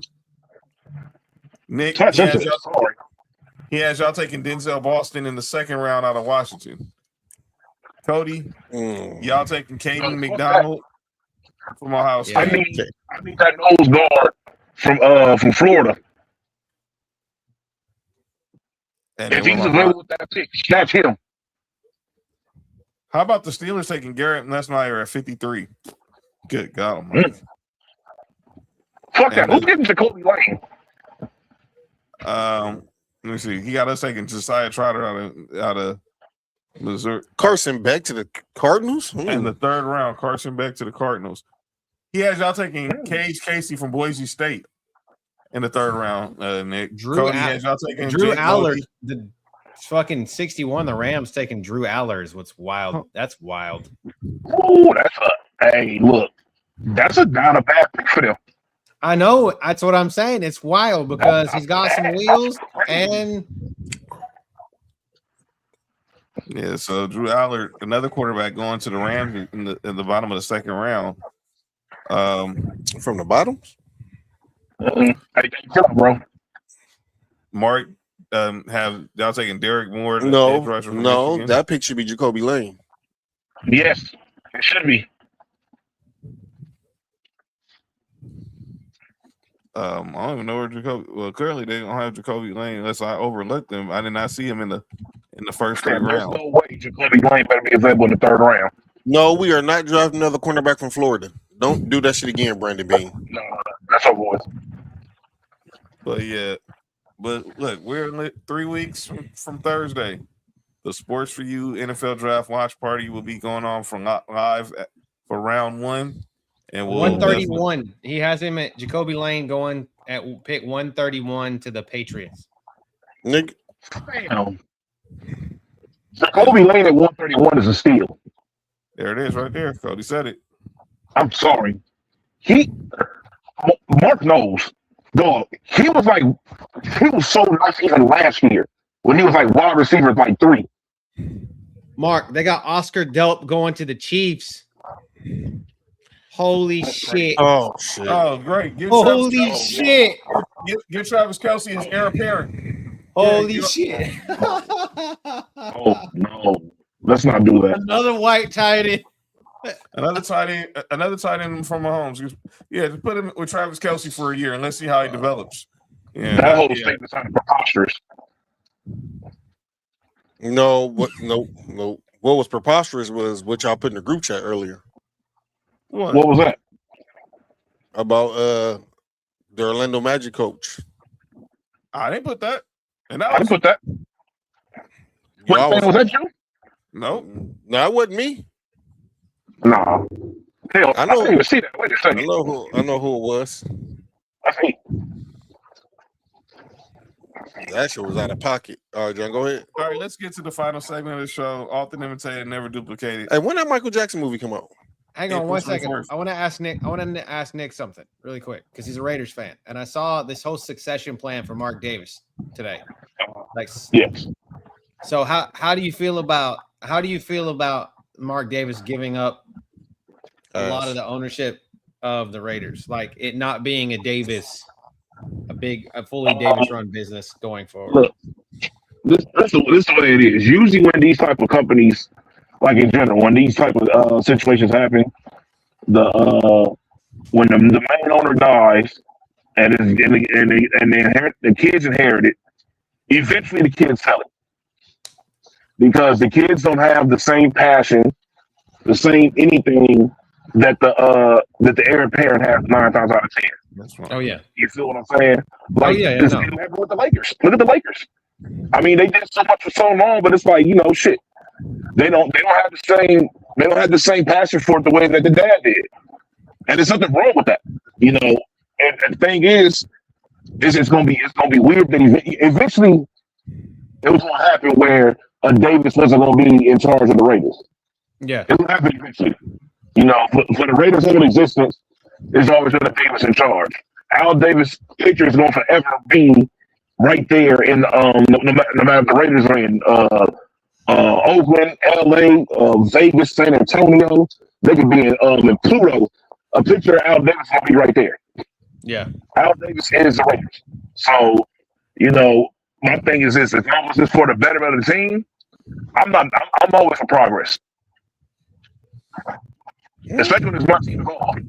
And Silver Lake, I have thoughts about Silver Lake. So like they got deep pockets.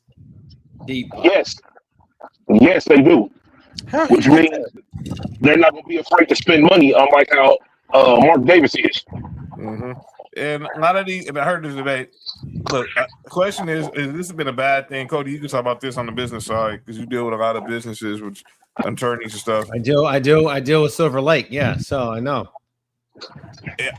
Is this whole all these teams being bought by these hedge funds? Is it good for business? It's money, man. It's what they're doing. That's what they like to do. I mean, you have everybody out there. It's free market. It's good. So what they're doing is they turn around, kind of like what they'll buy their interests up, and then if they can make money off of that, they'll turn around and hold on to it for 2 or 3 years, and then they're. I mean, Lakers $10 billion, right? $10 billion, what it was? Yes. Or 14? Was it 14 or 10? 10 billion to Mark Walton. 10 billion. Okay, so $10 billion, right? And then the Dolphins were valued at what, like 13 billion or something like that recently, I think is what the thing was. Just imagine the team going now. If the Lakers, no offense to the Lakers are premier basketball, are the tops. You're like the top, right? They should be the top. They're premier sports. I know, but what I'm saying is they should be the top in NBA. But I feel like the NFL teams are worth more because you kind of get more. There's more that comes along with the NFL team as opposed to what comes along with the NBA team now. So I think the value automatically is there. So I think like a bottom tier NFL team is somewhere in the neighborhood of 5-6 billion. Then you got mid tiers are in that 10 to 12 range. This fucking Seattle Seahawks shit's about to blow up. This fucking team's going to go 13, 14, 15 billion dollars. And if a team that's got a lot of money, if the Dolphins are valued at 13, you don't think the Seattle Seahawks are going to get more than that?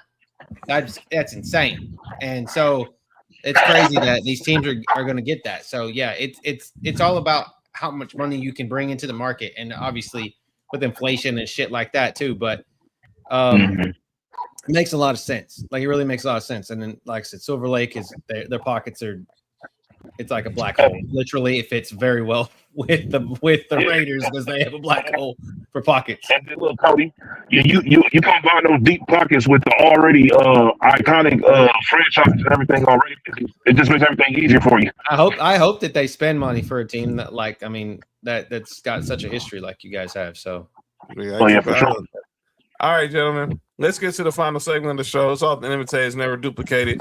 Some people say stuff in the sports world, they got to get called off for it. This is where we do it. It's time for calling out names. I'm going to let Cody lead off because when I saw it, I heard this literally in real time on the radio. So I'm going to let Cody lead off because I got a few people calling out names who I'm going to get to, but I want to let you guys go first. I know who Cody asked for calling out names, and I'm going to just say, man, it's this has to be one of the most craziest quotes I heard today. Let's go ahead and get to it. It's Aaron Glenn. It's Aaron Glenn talking about quarterback Geno Smith. Something about quarterback, and I'm gonna say a quarterback with a chip on his shoulder. And listen, he's proven a lot in this league of what he's done. Especially when you take the time when he was in Seattle. Listen, he fits exactly what we're trying to do. So obviously we've created an identity. The foundation of our offense is pretty good now. Like I just feel like he's the guy that's going to lead. He's the guy that's going to take the ball more than anybody else. One day had struggles, and I think a lot of quarterbacks, they have those struggles. If you look at over the last 5 years, the guy that's thrown the most interception. I mean, the top guys are up there.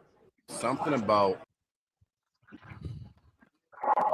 Go ahead, Cody. Pick me. The fucking promised land? I'm like Cody go first. The promised land.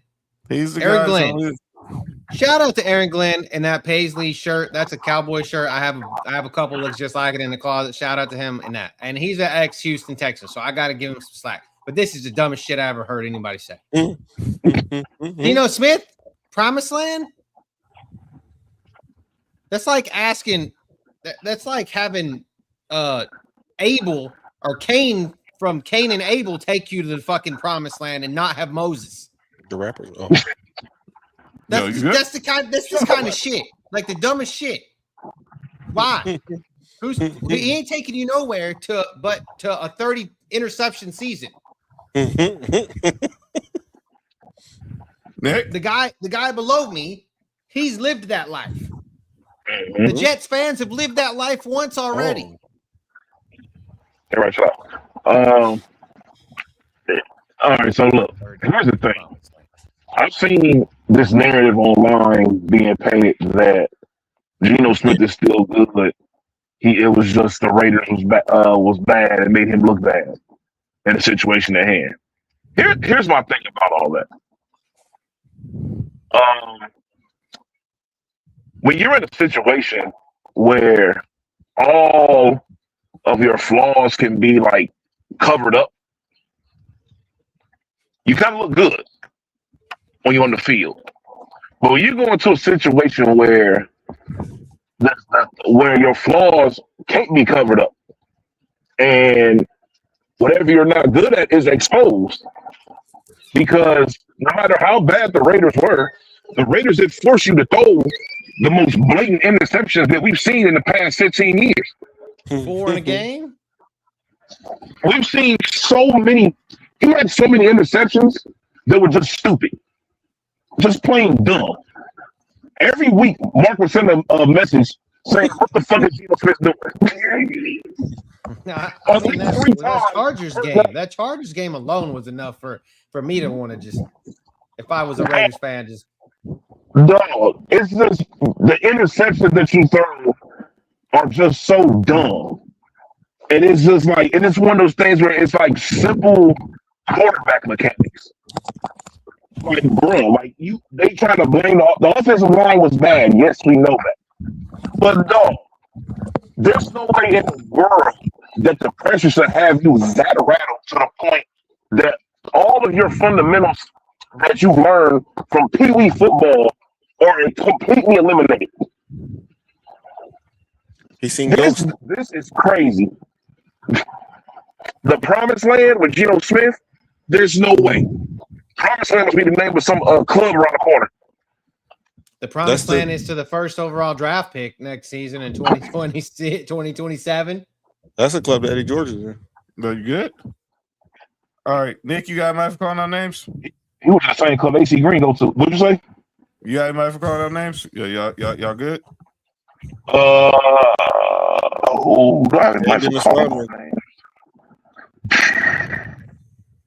Fam, that's crazy. Do I have anybody for calling out names? And Batman. Chill. Hold on. Hey, chill out.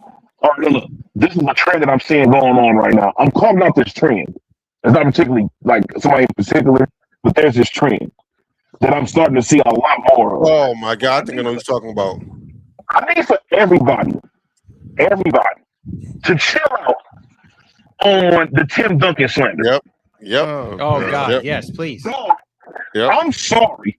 The Tim Duncan slander that I am seeing online is absolutely the crazy, and it's like the way they try to describe like why he wouldn't be so good makes absolutely no sense. I saw online that somebody said that he would not be able to play in today's game.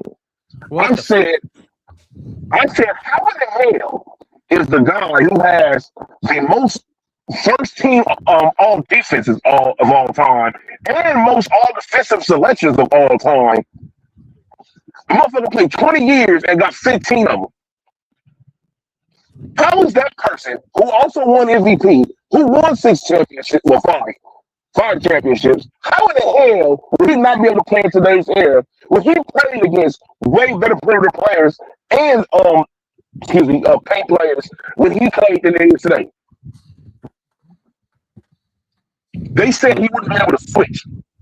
Are you serious? They said he would be able to shoot. Did y'all not see him make that bank shot like 95% of the time he shot it? People are saying the most dog. It's so crazy. And I'm like, obviously, these people did not watch Tim Duncan play. I'm getting to that point. Prime Timmy D, I hated him. He was so fucking good. Yes, that's the reason why you hate him. It's like, goddamn, we can't stop this motherfucker. He doesn't talk. Yes. He doesn't brag. His game is so boring to watch, but it's so fundamentally great. That's why he's called the big fundamental. That's literally every time you saw him shoot that fucking bench shot, you're like, this motherfucker's gonna make it. That's what she I remember it was one year they were playing against Phoenix. think it was a playoff game. He hadn't made a 3-pointer all year. This motherfucker made the 3-pointer to win the game. This dude played. Mark, what do we always say about Shaq? Shaq don't give no props to no big men. The only person he gives props to is Tim Duncan. Yep. The only person you see Shaq give his props to is Tim Duncan. He does not allow. Anytime they talk about Tim Duncan, he's like, whoa. Nah, Tim Duncan is different. Yeah. Anybody that played with him or after him, he don't give. We living in some crazy times. Go ahead, Bart. But he gets credit to Tim Duncan every time. Yeah, I never even see him talk about Dream like he does Tim Duncan. I have somebody call the names, but I got to do more research. So it might be there Friday. It's about that Cam Newton and Jason Whitlock and Ryan Clark thing. All right. Yeah. I got a few calling out names. And crazy, they're all Luka related. You said Hookah related? They're all Luka related. Oh. Let me start off first with John Ireland, the voice of the Lakers. Shout out to the midget. Shout out to Basin Ireland. Love the show. John Ireland said the most blasphemous comment I thought you could say. And this is why I hate analytics. He said that if you look at the analytics, Luka's defense is on par with Amin Thompson and Jaden McDaniels. No. Next. That's man. What are you looking at? Exact reason. My eyeballs tells me that you're talking about two dudes who are probably going to be all NBA defensive first and second team. Luka's not that. And if you want to go analytics, when he's getting picked up, his offender scoring on him 49% of the time. Yeah, that's ranked 113th out of a possible 157. That's not nothing to brag about. When's the last time you seen Luka guard the best player on the other team? Never.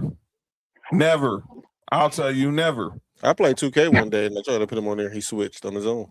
That's funny. Mark Cuban. So Mark Cuban came out and said, I'm not upset. I'm not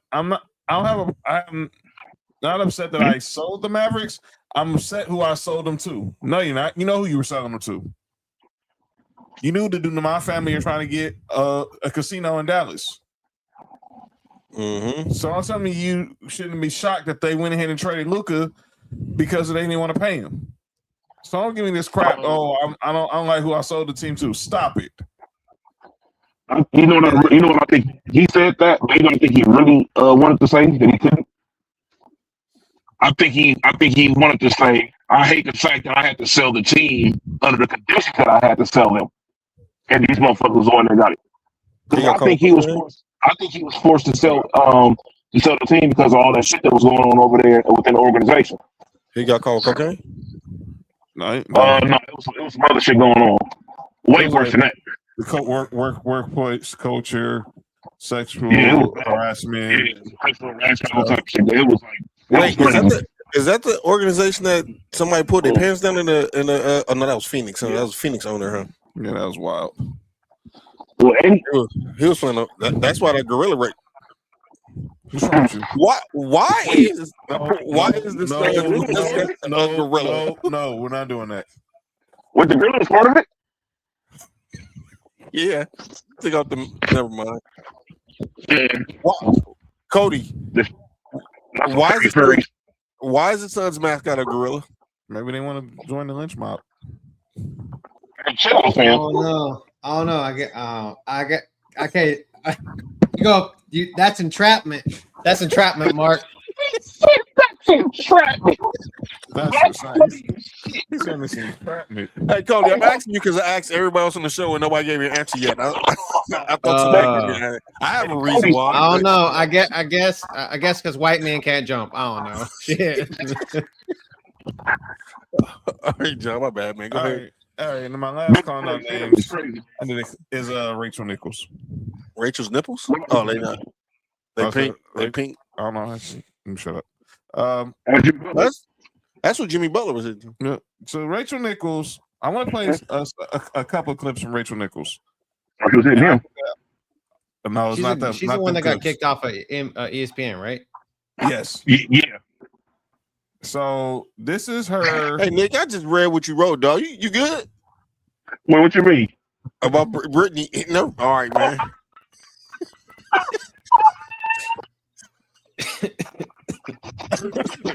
Yo, something wrong with y'all. All right. So this is what Rachel Nichols said about 4 months ago about Luka Doncic and the MVP. Oh, no, not that one. Not that one. Shout out to Golden Knight. What is that? What is John, what is that? No, John. I don't know. What that John, is. what's on your Twitter, dog? That ain't my That Twitter. is crazy. That ain't What my was Twitter. that? I don't know. That doesn't like Wait, James Harden wait, all what's over the dog. time That's what it looked like. Yo, is that? And where's dog? Where's Peter at? I Dog? got the time, so we good. It better I got be the at time, James so Harden house. it's crazy. It better be at James Harden house if that was who I thought it was. But this is what she said 4 months ago about Luka in the whole MVP conversation. Well, I keep getting this one, but this okay. F it. This is what she said about Luka. What do you say, Rachel? Do you agree with Austin Reeves that we, the voters, are overlooking Luka Doncic? Is he the top contender for MVP right now? No, he is not. Is the reason because you do have to play both sides of the ball for all 8 months of the season? Yes, it is. I mean, he has definitely been improving. I am the loudest voice that Luka is not the defensive liability that people thinks he is once he gets to the playoffs. He cares differently. He plays differently. And it is a, full season award. And it is for both sides of the ball. So am I going to vote him my number one for MVP? No. Is he going to be on my ballot? Absolutely. He's having a year that in a different year, he would easily be the front runner for MVP. Dude, but don't we say that? I feel like we've said last year it was, if this was a different year, Giannis would have won MVP and he wasn't even near the top of anything last year, but his numbers were better than in his MVP season. And he's Same a thing with 2A Jokic. player. Yeah. It's tough for someone like Luka, who is, I agree with you, singularly the best scorer in the NBA. It's tough for him to climb over these guys on my ballot. I'm not done. I am not done. Can I play? Jimmy Butler said. Let me play you what Rachel Nichols said about Luka. Yeah, that was wild. What Rachel Nichols said about Luka 4 months ago.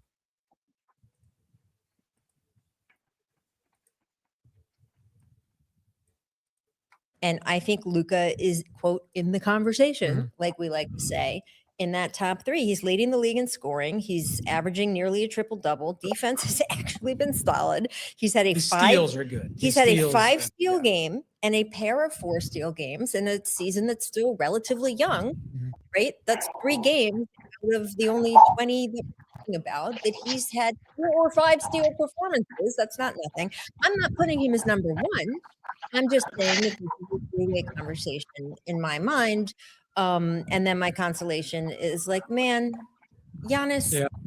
And So she says that. Let me take you back to 2018 when she was the host of The Jump. I hate steals. And this is what she said about James Harden. I remember this shit. Is that when he was humping that dog? I'm sorry. That's a cat. That's the What only is way. that? There's really nothing Dog, that's any of these destructive. other guys can do to steal it away Standing from behind a him. pussy. And frankly, it's been the case for a couple months now. There's all the basic numbers we always lean on, right? Harden leads scoring. He's top 3 in assists. He's got more 3-pointers than anyone. He's still okay, never going to win Defensive Player of the Year, but he's at least active enough now on that side of the ball. It's not going to derail him. And then, of course, he's good. I'm sorry. I do think that's the only way. There's really nothing any of these other guys can do to steal it away from him. And frankly, it's Why is that picture there? all the basic. Let me get this straight. Was he playing the cat? I don't know what he was doing, but he should have been behind that cat. But then, but what are we talking She about? have been behind the dog? I mean, what? First of all, why is an animal there in the first place? Why is he diving behind an animal in the first place? That's gay, though. Stop it, Nick. We see that. No. Something wrong with y'all.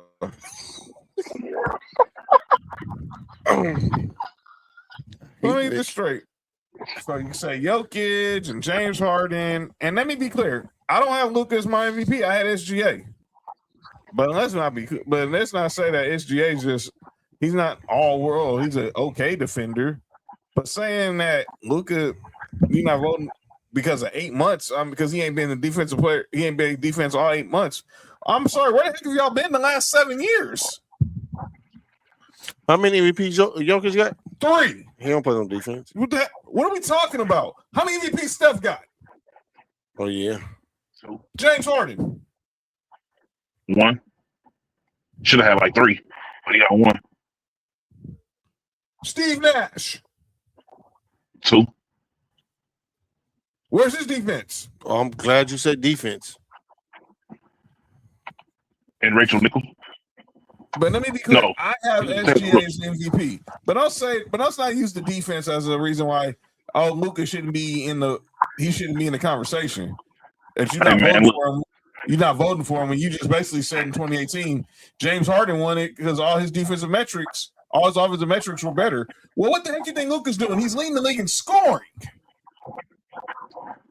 Hey, John, 2018 was a long time ago, John. People change. What has changed about James Harden since 2018? He plays more defense. Exactly. She worked for ESPN and now she works for Sports Illustrated. That's what's changed. Basically. And that's my calling out names. All right, we're going to get up out of here. It's changed. And by the way, tomorrow, I want to wish luck to all those at NFL Network. Tomorrow is the first day that they're officially now under the Disney umbrella. So best of luck to everybody there. They're saying they're not changing things, but we all know how that can go. But everything changed. So best of luck to all those in NFL Network who's making the Portland whooping the Clippers ass. Who's making the move over to ESPN. So best of luck to that. All of them tomorrow. But we're gonna get up out of here. And we'll be back Friday. Me and Mark will be here Friday because we'll be live. Actually, when we're on the show, UCLA and Texas will be in progress in the Women's Final Four. When we get back here Tuesday, where all 4 of us will be recapping both the men's and women's Final Four, the complete class of the Basketball Hall of Fame, and start looking ahead. The NBA playoffs would be a week away. So make sure you hit that subscribe button for Sports for You on YouTube. Ballers and Briefs on YouTube, Culture Clash, Townhouse Media on YouTube, and follow us on our various social medias: Facebook, Instagram, X, TikTok, at Sports View Podcast, at Ballers and Briefs.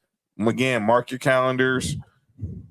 April 23rd, 8 p.m. Eastern, 7 Central, 5 Pacific, live at 5 p.m. The Sports View NFL Draft Watch Party for round 1 of the draft, as Knicks Raiders will take Fernando Mendoza with the number 1 pick. By the way, his pro day is tomorrow. Path of the draft, pro day tomorrow, 1 p.m. Eastern, 10 a.m. Pacific on NFL Network. If you want to get a look at what Fernando Mendoza one last time before he puts on a Raiders jersey this coming fall. But thank you. The NFL goes to 18 games. Exactly. That too. So we'll be back for who the heck put the barcode? Oh, wait a minute. Let me get okay. Yeah, the Sports View barcode. That's not Sports View barcode. Yes, it was. Yes, it was. Yes, it was. I know where this is going. I've been doing this show. Nope. 89% off today only. Hey, chill out, bro. Code going up right now. 89%. April Fools. First of the month. 89%.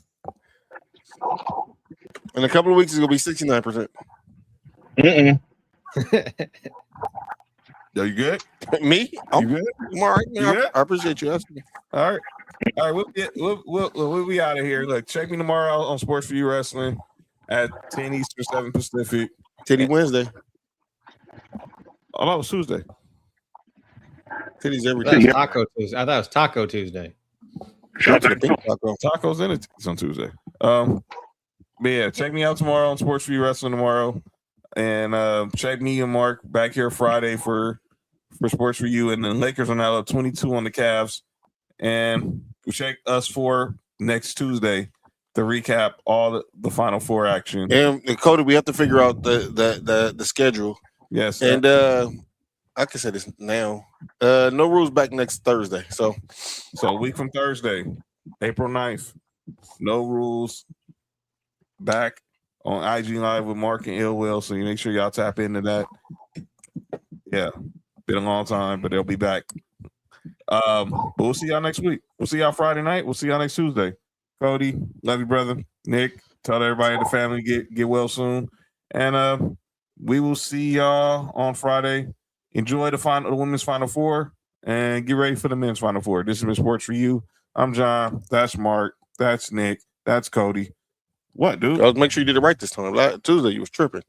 Yeah. That was a Vegas hangover. Vegas hangover. Yeah, Vegas hangover is gone now until after April. See y'all next week. For you, from the coast to you, 3 LA minds talking what we do, from the streets to the stats, from the bar to the chat. Sports for you. Yeah, we run it like that. Hit that link, lock that feed, John. Nick, all that you need. Sports for you. Every day, new seed from LA roots to the whole world's league.